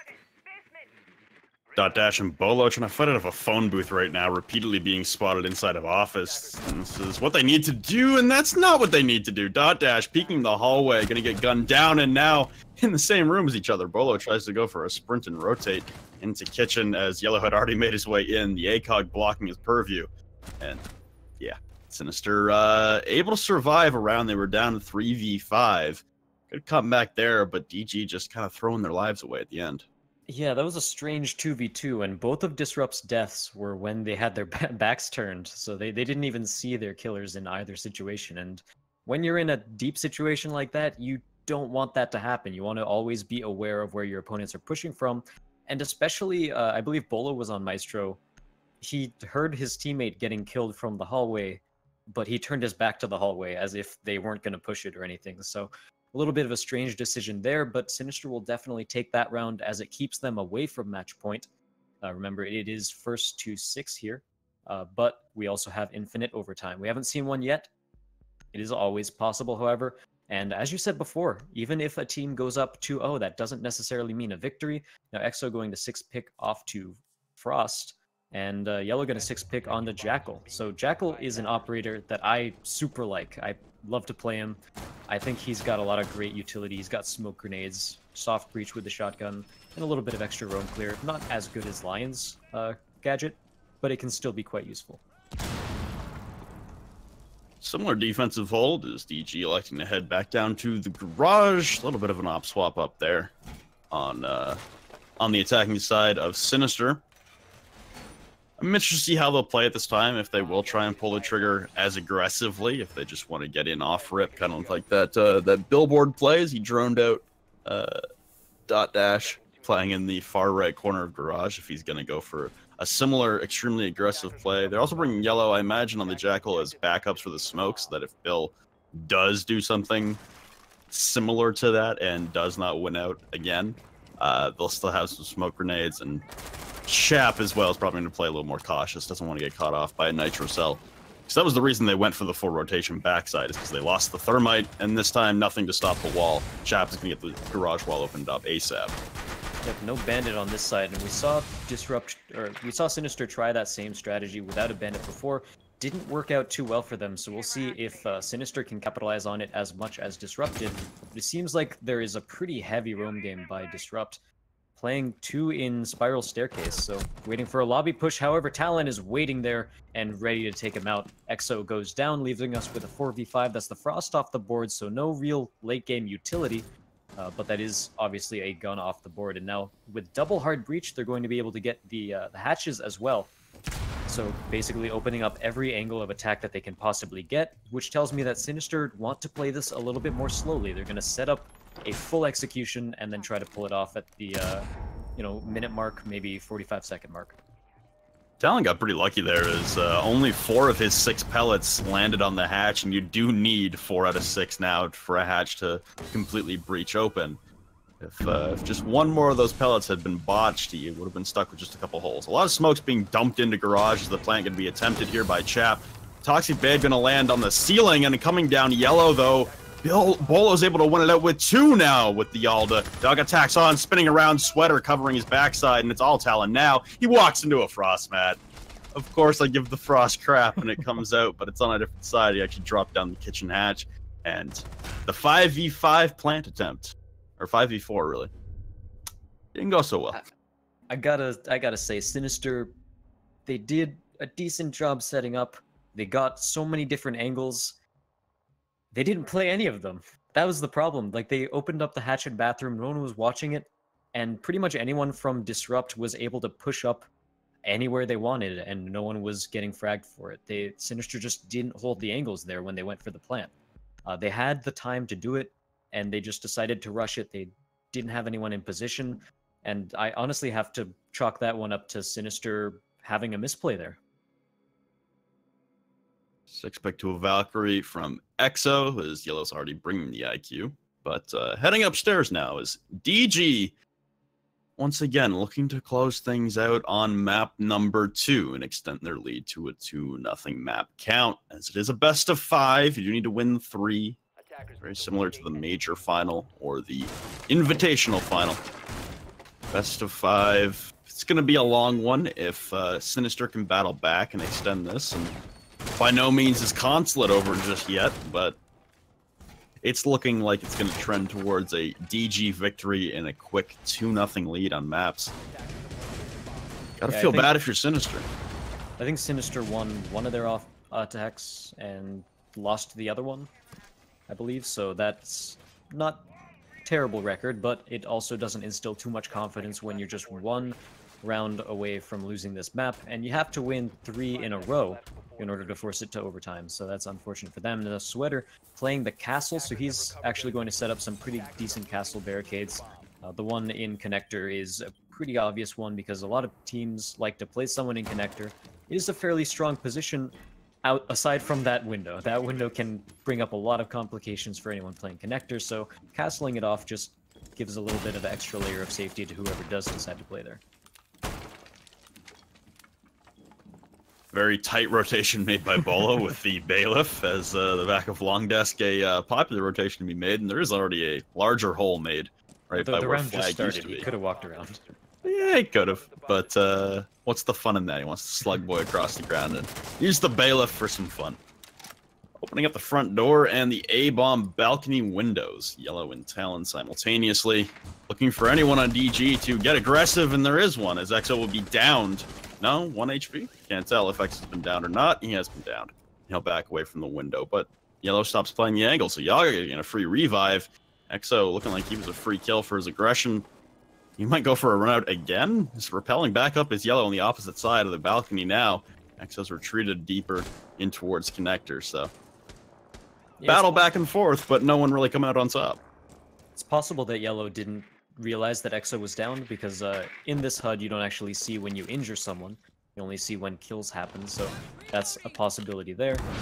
And now already Sinister making a decent amount of ground. They got some of the castle barricades open, and they're getting a few angles. Yaga getting the first pick, however, so Disrupt already on the board despite their lower amounts of health. Now EXO playing the window, trying to challenge it against Dokubi and a Hibana as well, so let's see what they can end up doing there. Dokubi's actually playing downstairs and Cookie's holding yellow stairs. Sweater getting another kill for Disrupt. Billboard goes down, and now Sinister are on the back foot. Cookies gets one with the shotgun. That is the 6th shotgun on Ying, so trying to replicate a little bit of Bolo's success, except without the LMG. Doing his best hungry impersonation. He's going to turn the corner and get one more. Sorry, his chap was getting down by Sweater. Peeks into the zig hallway. Drops him down now, looking down, banging through the wall is EXO. Now the shotgun in return. Cookies leveling man count once again. Talon running right into sight now. It's all up to Bolo playing Flag. On the opposite side of rotation, avoiding the flashbangs, pre-firing in towards yellow stairs and in towards connector. In the middle of the crossfire, and it's Talon winning out as it's the 6-12 and Talon on the R4C Ash to win out the round on some, again, maybe some misplays on the aggression by DG, but a good response from Sinister to keep themselves alive. It's still 5-3, but 2 more rounds and we're in overtime, and they can maybe salvage Consulate. I definitely admire the attempt to 1v2 that at the end, just flipping back and forth like a top. But he didn't manage to get either kill. It's very unlikely that he would have gotten both.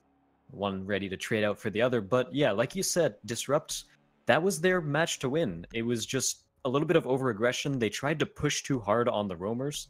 Or they tried to have the roamers push too hard and push out of the site. They just needed to stay put. They needed to hold the top floor. But they got a little bit aggressive and ran right into the hands of the Ying. So Cookie is able to get 3 kills during that match. And overall, just a misplay by Disrupt. Like you mentioned, they got a little bit too greedy. And part of that, you know, they were up 5-2, so you have a little bit of wiggle room. You can mess around a little bit, but comebacks start with 1 win. Logically, there's actually no other way they can happen. Think about it. Think about it.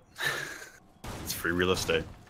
Heading downstairs, speaking of real estate, will be our objective once again. As Sinister pulling out just a purely cancerous lineup on attack, bringing a Finka, an Ash, and a Blitz.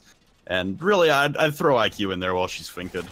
The new recoil on the 5.52 is quite favorable, so another 3-speed in there. We're just looking to see Sinister send it right now. They maybe are done with conventional strategy, and they're trying to throw that out the window and just trying to throw anything at a wall and see what sticks now.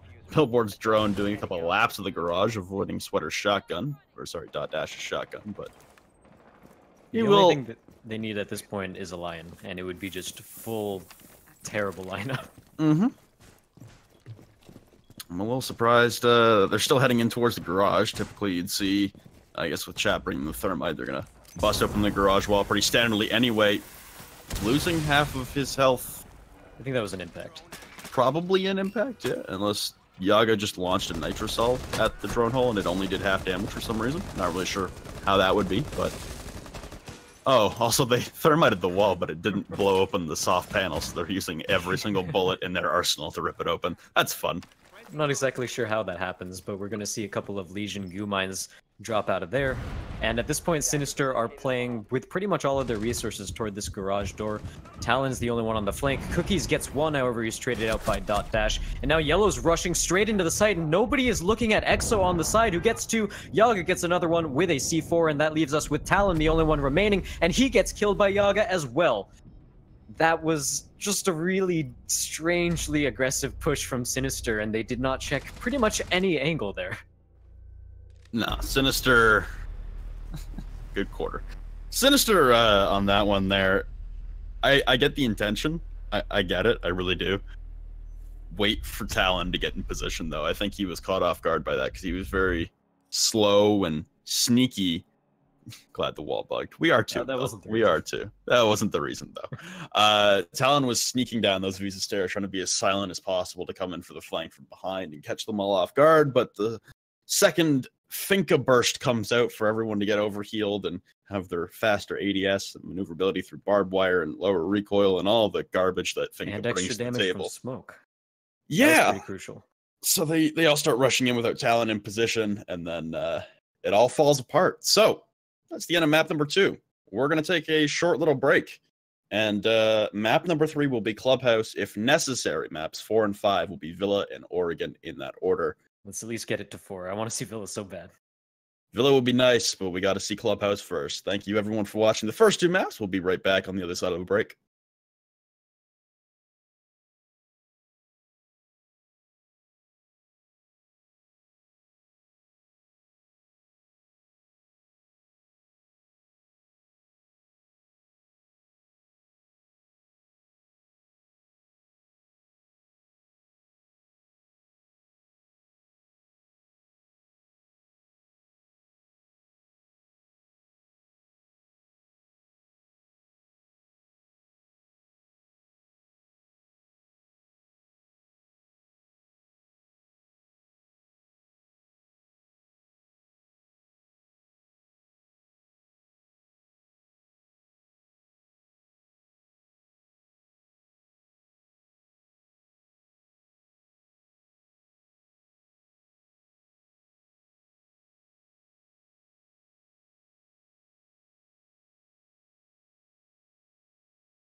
Hello, everyone, and welcome back to the CCS Season 3 North American Playoffs. We're in the grand finals between Disrupt and Sinister, and so far, Disrupt have been taking this map 2-0 in this best-of-5 series, and now we're heading to Clubhouse to see what these guys are banning. So far, Disrupt have been really dominant.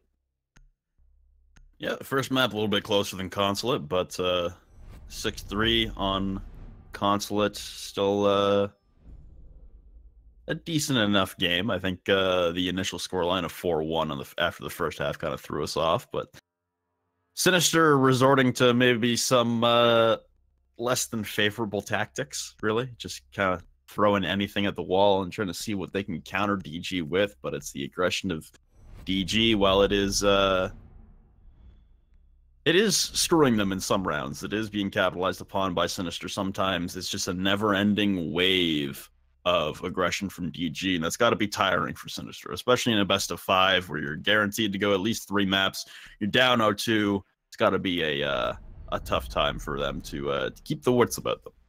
Legion ban. We don't see that very often. He's definitely a pretty good operator. We've seen him get some decent frags lately as well, so I can sort of see it.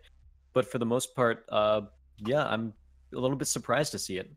Clubhouse is another one of those maps where maybe there might not be a mirror ban. It's not as impactful as it would be on something like Oregon or Border, but we still see it anyway. So that leaves both hard breachers on the board as well. Oh, all 3 at this point, hard breachers on the board. So normally we see, I know a lot of teams like to ban out, Thermite on Clubhouse to basically make Cash a little bit harder of an offensive take and just a little bit more defensive sided on that respect, but we're not going to see it this time. Seems like Disrupt does not want to face off against Billboard's Blackbeard. They've banned it every single game, and Sinister decided to ban the Ying, which Bolo has been so comfortable on, only foregoing that for a Glass ban, and that was on Consulate, which makes a ton of sense.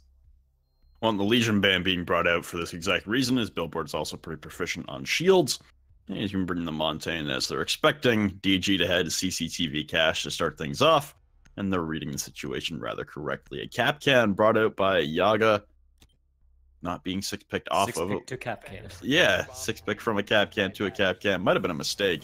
He might have I don't know what's going on. Yaga's just standing still right now. He might have crashed, although everyone else on DG is playing everything pretty standard. They're not asking for a rehost. Yeah, they're still setting up as they normally would, so Yaga is just trying to fake out the... Easier. Yeah, faking out the offensive drones, which didn't get there yet, so there was nothing to fake out, but you gotta admire him for trying. In the meantime, we can talk a little bit about the CCTV cash room defense, because this is one that was completely just not viable whatsoever until the map buff, which got rid of a hatch, added a couple of rotations. Like you see, construction there is no longer outside, which was pretty terrible when you're trying to defend CCTV and cash room. So overall, just a better site. A couple of these windows got bricked up as well. A little unconventional choice in terms of how you want to board up windows, but I'm not one to judge. Hey man, SK tried their hardest, alright? They brought it out. If it weren't for the Hibana bug, they would have won the round, alright? Exo start things off once again with just some stupid aggression. It's going to drop Diffuser and their only normal hard breacher. As I continue to call Talon's Maverick not really a hard breacher, but kind of. You can make a hole that you can crawl through or even walk through if you want to expend all the resource for it. So it is doable. It's just you're so exposed as compared. Sweater's going to go for a run out front door.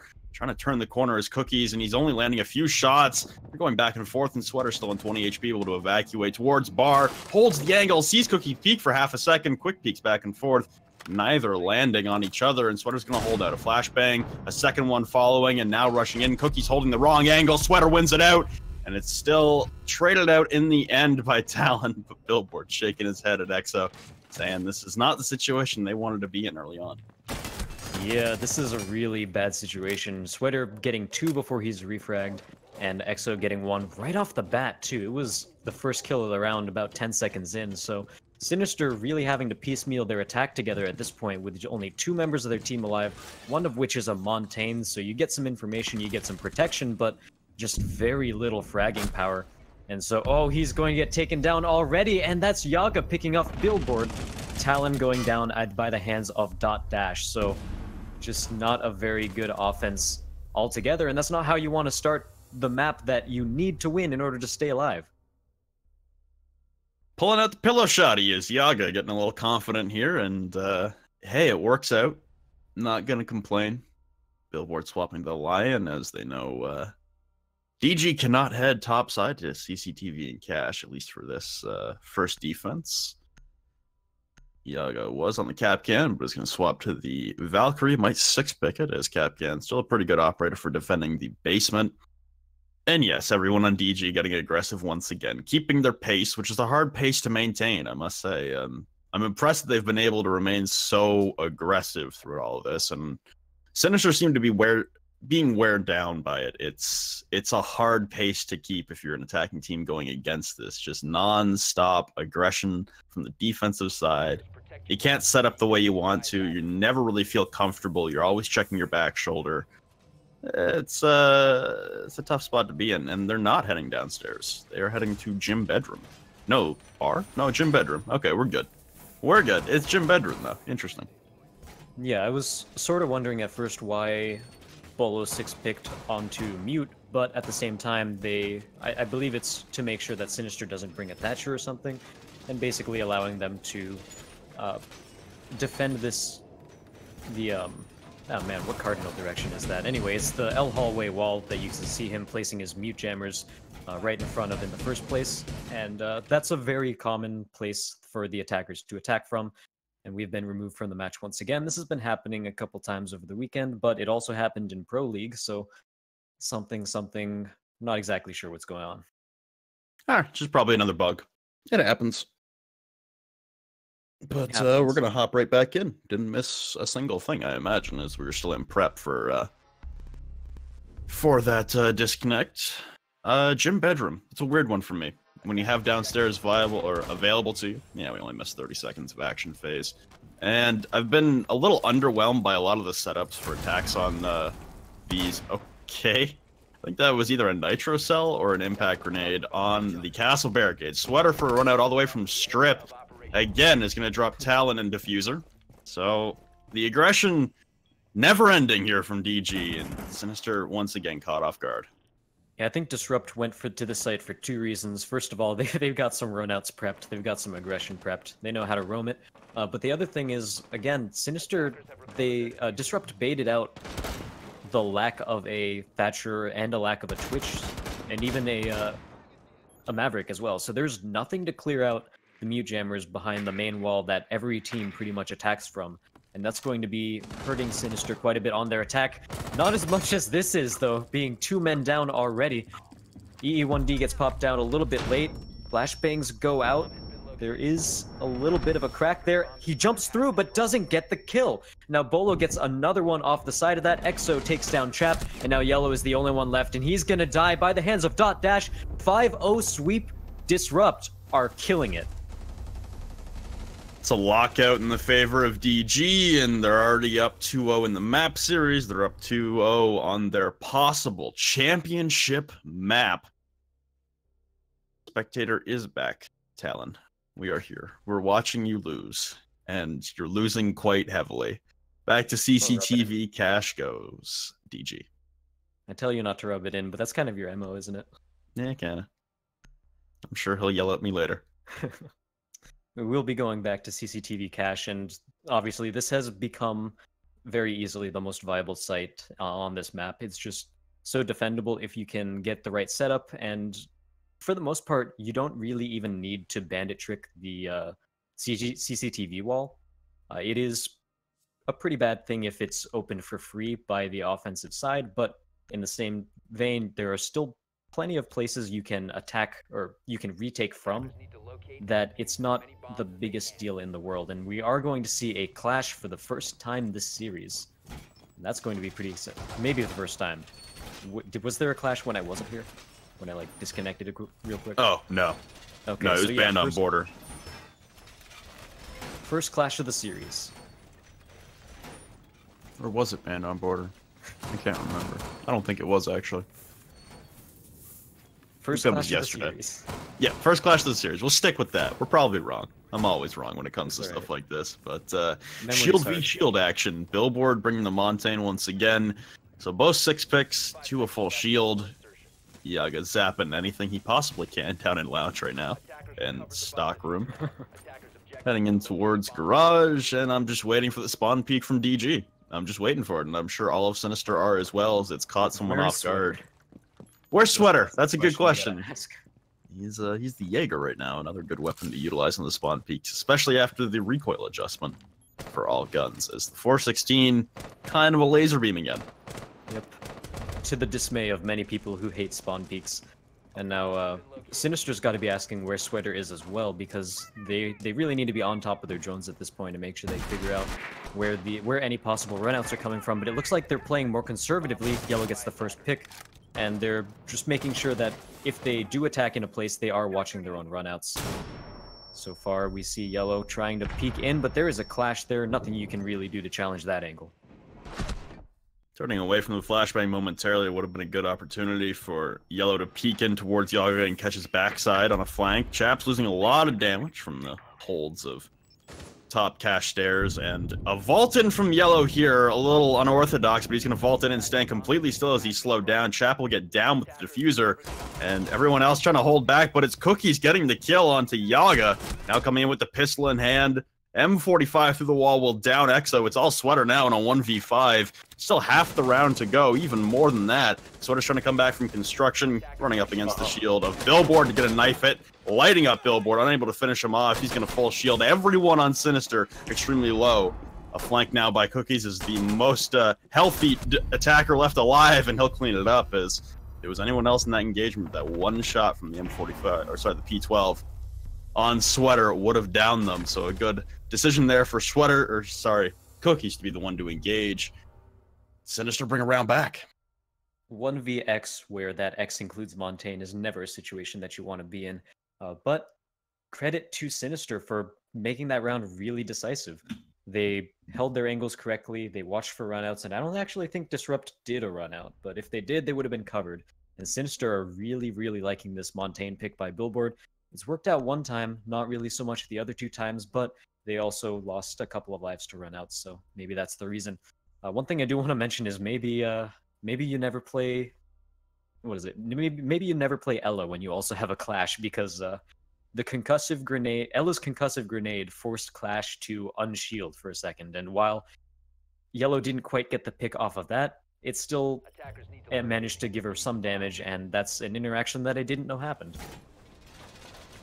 Yeah, there's a lot of things. An Echo Blast from a Yokai I learned the hard way yesterday will disorient and move the shield away from the clash as well, which is not what you want to have happen. It was actually on Clubhouse too. It's very unfortunate, but oh well. Up to Gym Bedroom, DG will go, try and extend their lead to another 2-round difference, as they were up 2-0. They're trying to extend it to 3-1. The castle being brought out from Sweater once again, as they pretty much utilized this exact setup last time on Gym Bedroom. They're avoiding downstairs objectives almost entirely, and that's an interesting one. An interesting decision from DG really is. Usually you'll see CCTV cache be the primary, but then Arsenal and Church is still the secondary for most teams. For most teams, but it seems like Disrupt are not most teams in more ways than one. But one thing I do want to harp at a little bit is that Sinister haven't really seemed to realize that Disrupt like to go for this bedroom site second. Otherwise, they would have picked a Thatcher or a Twitch or something to make sure that they can get open the west wall. And this time they still have nothing to get open the west wall, so they're going to have to play through construction for the most part and play these windows, play the main stairs. But it's just one other angle and a very powerful Yaga. What are you doing? Well, A for effort there, bud. But yeah, we're a little confused too, bud. How does he die there with a C4? I don't know. Anyway, Billboard's gonna walk into the objective as a full shield. Yellow gonna finish off Exo, as he was severely damaged previously. It's a 5v3 difference now. The Ash Charge gonna open up the other castle barricade on the gym wall, on the gym window. Lots of spray, but smoke canisters coming down now as Sinister elect to descend into the objective extremely early on. It's an incredibly aggressive matchup, and they're going to continue the pace, rushing straight in as Bolo's been down, rushing into the bathroom now, pulling out the knife, and he'll be the one to finish it off, actually, as Cookie's off screen, playing the life of Sweater. Sinister battling back in a little unorthodox of a fashion, but hey, it's working, and they're getting help from Yaga by committing Sudoku with a Nitro Cell. Yeah, that was a very great help by Disrupt on that round, and it evens it up as well. So Sinister pulling it back with this Montaigne play, and he's played every single round so far, and it looks like that trend will continue.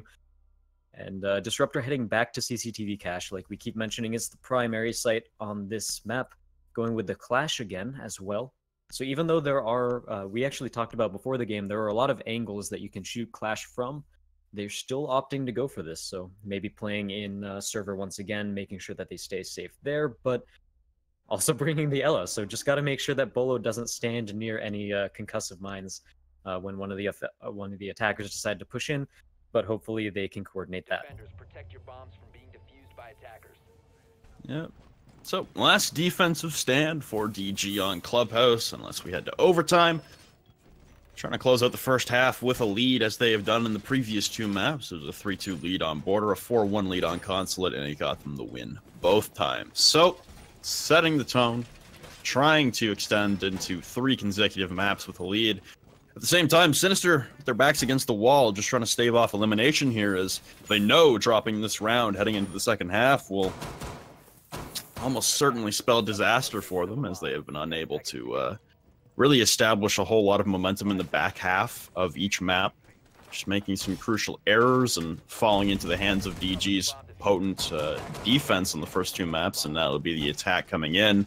Sweater starting things off once again, a defensive-sided map, and it looks like it will trend again in that side, as DG, again, this aggression from them is just overwhelming. It's a monsoon coming in the face of Sinister, and another peek here from Cookies all the way down by construction and dirt tunnel. He'll escape with his life, no damage traded, and Sweater while on drone is going to give him a nice little crouch test.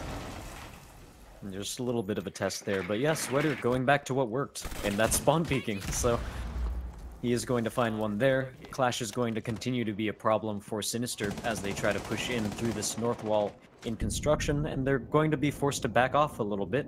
No one there to capitalize on the concussive grenade. You definitely want someone to back that up, but it seems like Disrupt are ready to refrag anything that happens up there as well, as I think that's Dot Dash playing, or maybe it's Sweater playing directly behind Bolo. It's Dot Dash. Yeah, so it is Dot Dash. And Sinister forced to slow down their game a little bit after meeting one demise, and Sweater's actually going to try to take down Chap through the wall. Doesn't quite know where he is, but he did hear the barrier get destroyed. Yeah, Chap went in for a full entry into gym, got sprayed out through the wall, and said, nope, I'm out. Immediately pulled a 180, back out the gym window, avoiding all the bullets to the wall at him. And he's going to head over to this partially breached open balcony wall on the side of CCTV. Looks like Talon's been having some fun over there. I'm interested to see where this push is going to come from, because this is what they've tried to do every time attacking this objective, is get Billboard up these garage rafters. Got, looks like Exo downstairs inside a lounge, spraying in through the lounge wall towards the garage. Thermite charge going open now. To open up the rest of that wall. The Evil Eye zapping the backside of Billboard as he tries to escape up the stairs, and Cookie is just putting his head down and running full steam up the balcony. He's going to take care of that first Evil Eye. The Yellow Mine's going off, going to disorient Billboard momentarily, and more holes being opened up for Exo to play with this Alda. Here's the hard part when you're a Montaigne, is getting through a window, so he's actually going to be able to do it through the cover of smoke. Bolo unshields, peeks around, gets a melee as well, and that leaves us with a 2v5 situation. Disrupt, Talon gets 1 kill off of the back of that. However, Sinister are still on the back foot. Cookies gets another one, leaving us in a 2v3. Bolo is still up. He's getting as much information as possible, making sure he doesn't get too aggressive. The plant starts going down. Bolo goes for a peek, but he's out of ammo. He did not count that at all. And now Disrupt left in a 2v2 situation. Talon goes down, but they do get the plant.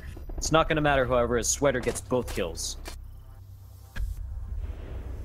Oh, it was a crazy play there from Bolo on the Clash, whipping out the machine pistol and shoving a dagger into the heart of Billboard as he tries to rush through, but wow. DG, once again, 3 straight maps, 3 straight leads into the second half. Now they head on to the attack.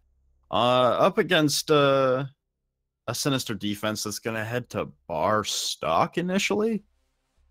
All right, Talked Talon, about let's it. see what this book is. Yeah, I've talked about it. I can't remember the last time I did. I think it was DreamHack, where bar stock is not the worst objective in the world. I mean, it was the secondary on Clubhouse for a very long time, simply because there was no better option.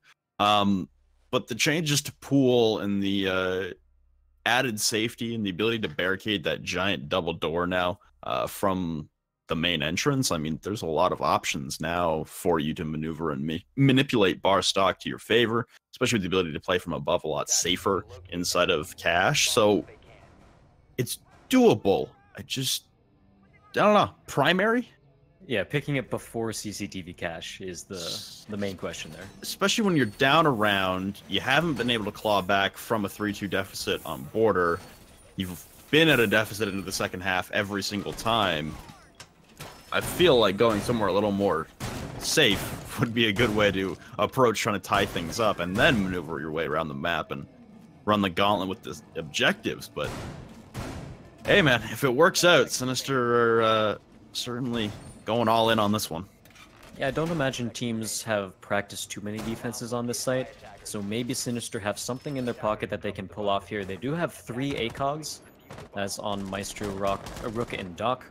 And so potentials for spawn peaks everywhere. They're going to be able to hold some long angles. There are a couple of long angles near bar, but not as many as there used to be. So overall, Billboard's actually going to get the first pick onto Yaga. So that was a pretty decent spawn peak from him, trying to give Sweater a taste of his own medicine. However, he managed to get Yaga instead. Yeah, the aggression appears to be contagious today in this matchup, as everyone going back and forth, and Billboard going to peek out and claim a second victim. Exo falls, trying to push through the garage solo. The drone seconds late, giving him the intel, but Billboard wins out, still around 40 HP. Could go for a third, and he's continuing his run. Toxic Babe launched out by Chat to try and repel any further aggression, and Billboard's going to go for a rotation down through blue and head up the garage. Nope, head to blue stairs and come back up through the stock room. I'm surprised he didn't get healed by the Doc. So Cookies is on Doc. He was playing the same floor. They just decided not to heal up Billboard. So going in favor of a little bit of extra time, trading out the extra health he would have gotten for just a couple of extra seconds. But we'll see how well it works out, as Disrupt's game has definitely been slowed down. The Glaz is off the board for Exo as well, and that's one of the main things that they're going to be using to try to plant the diffuser through smoke. So unfortunately, that sort of utility is off the board now. And they're left to wonder how they're going to attack this. Dot Dash is still alive, and we're going to see Bolo get another pick onto Talon, so that brings them on the board here. And now Sinister in a 4v3 situation, still doing pretty well. Disrupt have made a decent amount of ground, though. Oh my, Chap whiffing with the SMG-11, trying to push through the asphyxiating bolts that Sweater had laid down. He had the crossbow in hand, a perfect opportunity to kill him, but now Sweater has been down from range by Yellow, the Rook playing stage. Thought I heard the plant be completed, but no one even has the diffuser. Now a double stack up from the hard breaches with Dot Dash and Bolo trying to push their way out of Lounge, able to down and finish off Billboard. They've got another peek coming from Cookies at the front door. Removes Dot Dash from play, and now a very injured Bolo is left alive to battle, and it's Yellow finishing it out. As Sinister, a bold call, and really the site didn't matter. It was the aggression that won them that round, and if they can continue the trend, they can battle back and push us to Villa, but if DG have an answer, this could be a swift mercy killing for Sinister, and it could be DG being our Season 3 champions in a matter of 3 rounds. Yep, I think the even though there was a lot of aggression from Sinister that made the difference there, and got the first 2 picks, I think part of it was definitely, at least a small part was part of the site, because Disrupt, at least when they were 2 men down, they really didn't know how to approach attacking the site. They had the Thermite and the Hibana. They could have gone through whatever wall they wanted. We saw pretty much nothing happen through Nightclub. We saw nothing happen around Bathroom. They pretty much forced their way around Garage and the main entrance, and it just didn't really work out for them. So overall, I think Sinister definitely playing really well with their aggression, but also a little bit of catching Disrupt off guard with the site. Attackers need to locate and defuse as many bombs as they can. Heading to a clash now is Talon as they defend CCTV and Cash, and we've seen the clash be utilized correctly and kind of poorly from DG in back-to-back rounds. It was Bolo that had the most success with it. Yaga not so much. Interesting choice of the reinforcements. I think I touched on it the last time I cast this, which is in Challenger League, is the double reinforcement on the office logistics wall 2 construction. You usually don't have enough for that because you're stacking 2 on the skinny walls into cash. You're putting 2 on the main walls towards the balcony. And you have reinforcements to cover yourself on cash stairs and CCTV. And then you put the last 4 on the garage walls down underneath the rafters. But unorthodox solutions have been kind of the theme today, really. And a lot of aggression once again as yellow spawn peeking in towards the shipping dock spawn. Yeah, this is not a common spawn peek at all. So unfortunately, nobody from Disrupt is spawning over there because they don't really have much reason to. It is the opposite side of the map from the site, so just trying to get a little bit of a lucky pick there more than anything. But Talon is playing right inside of Garage. This is actually a pretty aggressive position for him because a concussive grenade, maybe a Capitao asphyxiating bolt can flush him out of there. Exo already getting the first pick onto Cookies. Now Talon trying to challenge this angle here, but he should be backing off sometime soon as there are 4 people in Garage ready to take him out. E1D goes down, making sure that nobody can move as well. Don't turn your back to a clash, however, and Talon gets Exo. Yaga takes a headshot onto Chap. Bolo kills Billboard. Yellow with a headshot onto Sweater as well, and that leaves us with a 2v3 situation. Talon, one of the few left, and he's actually not using the machine pistol. He's got the red dot sight on this one. Gets shot a little bit, taking just a tiny bit of damage, and the barbed wire as well as the electricity going to make sure that they can't catch up to him. Talon full blinded, but the problem was Yellow was on the flank to kill everyone in Lounge and Garage. Talon had evacuated site as well, so surrendered the objective. Were Sinister. Yellow able to trade out dot dashes. Or sorry, Bolo. As dot dash was able to claim Talon's life. So it's all Yellow now in a 1v2. He knows there's one out on the balcony, constantly peeking. Just saw the head for a moment. The diffuser's been planted. It's ticking down. It's more than halfway done. He's running out of time. He just sees the tip of the head. He's going to back out and almost being detected. But just able to grab the kill with less than a second remaining on the detection, down to a 1v1. Being spotted out by the drones inside of the garage rafters, and Impact Nade going to give away his position as holding the window is Yaga. There's not even enough time to defuse, and it's going to be a 4-3 lead for DG as they are 2 rounds away from being the Season 3 champions. A valiant attempt on the retake going down 2v4, but it all comes down to time, and Yellow just didn't have enough. Yaga didn't even have to peek at that early, too. He could have waited a little bit longer, but decided to go for the kill instead, and that was a take where we didn't really see where most of the kills happened, but we can only assume that Disrupt, once they got the west wall open, the east wall open outside of CCTV, they managed to get just a bunch of picks across the board, and that's basically spelled the end, because when the 2 people left are a Clash and a Doc, you don't really have too many options. They're both 1 speeds. Clash, of course, is one of those quantities that's sort of known. You can hear her coming no matter what. You can usually see her because she's playing very aggressively. So unfortunate situation there. And by the end, the Doc was, when you're trapped in Garage, there are 2 places you can really go.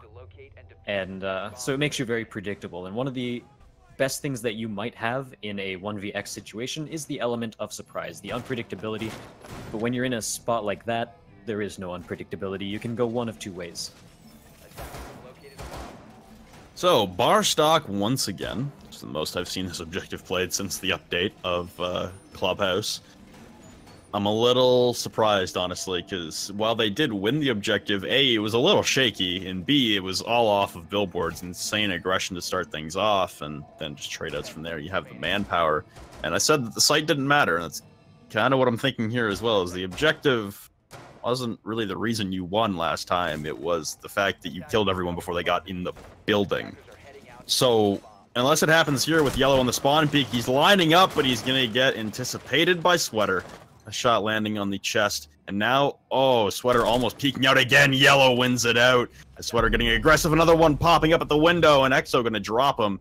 Not being fooled by the alibi hologram either. Billboard again, the aggression, and he'll tag the hologram, revealing his location and go immediately prone to save himself. But the aggression has a response this time around from DG. A nitro cell being launched out from the pool window. Not going to land as he gets shot out of midair. Great job from DG to respond there.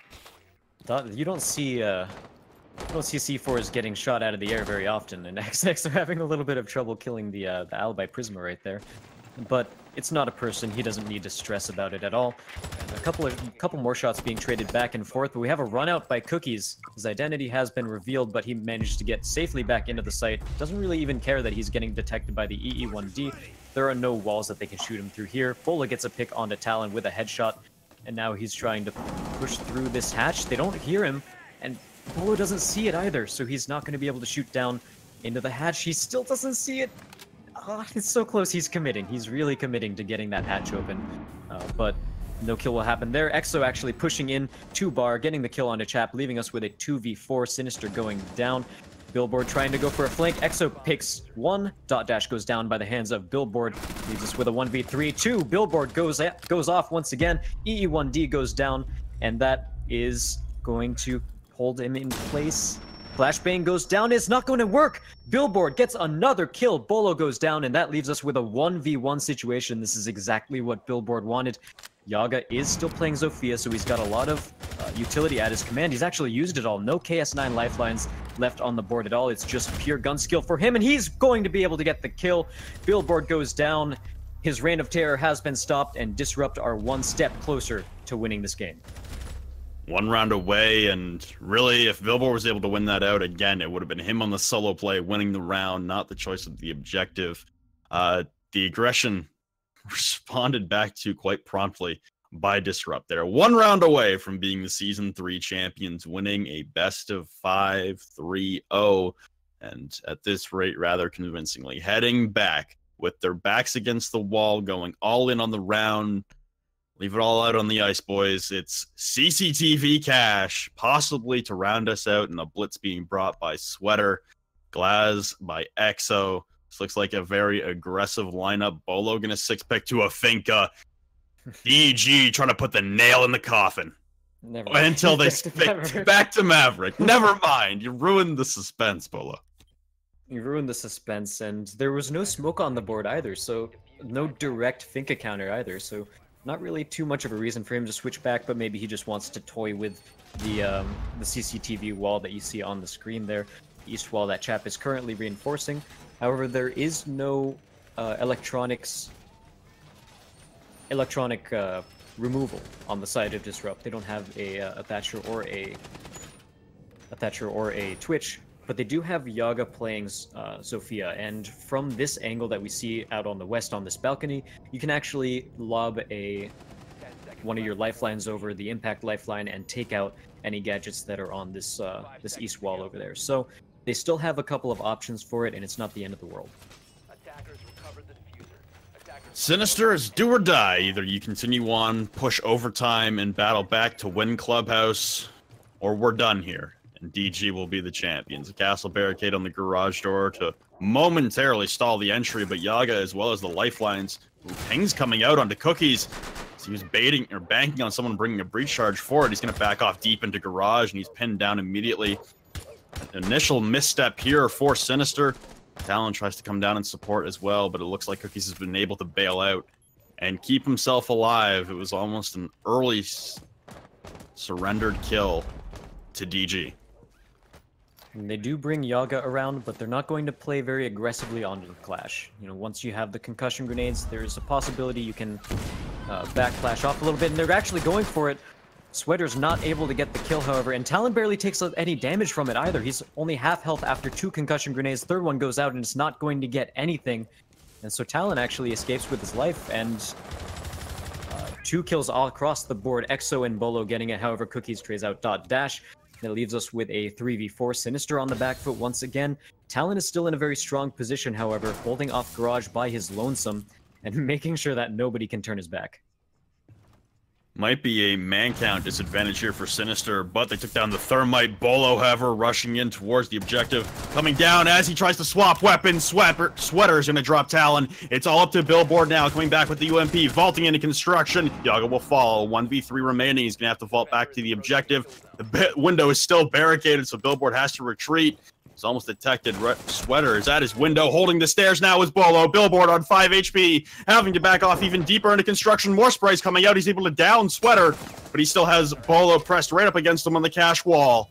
Billboard trying to take the angle, but it'll be Bolo to clean it up. DG as we get removed from the match, of course, right as the game ends. But DG Disrupt Gaming are your North American CCS Season 3 champions. What a series. Disrupt just cleaning the house there. We thought Sinister was they are still an incredibly strong team. Sinister 2-0 swept Sinister Academy before this yesterday, but I don't think anyone expected a 3-0 for Disrupt. They played out of their minds today, and Sinister unfortunately couldn't really find ground. And as you were saying before, some of the rounds that they won were just off the back of individual plays like Billboard, just getting more kills, and turning around over by himself. And unfortunately, they just didn't quite have the strategy down to take down Disrupt's just heavy aggression.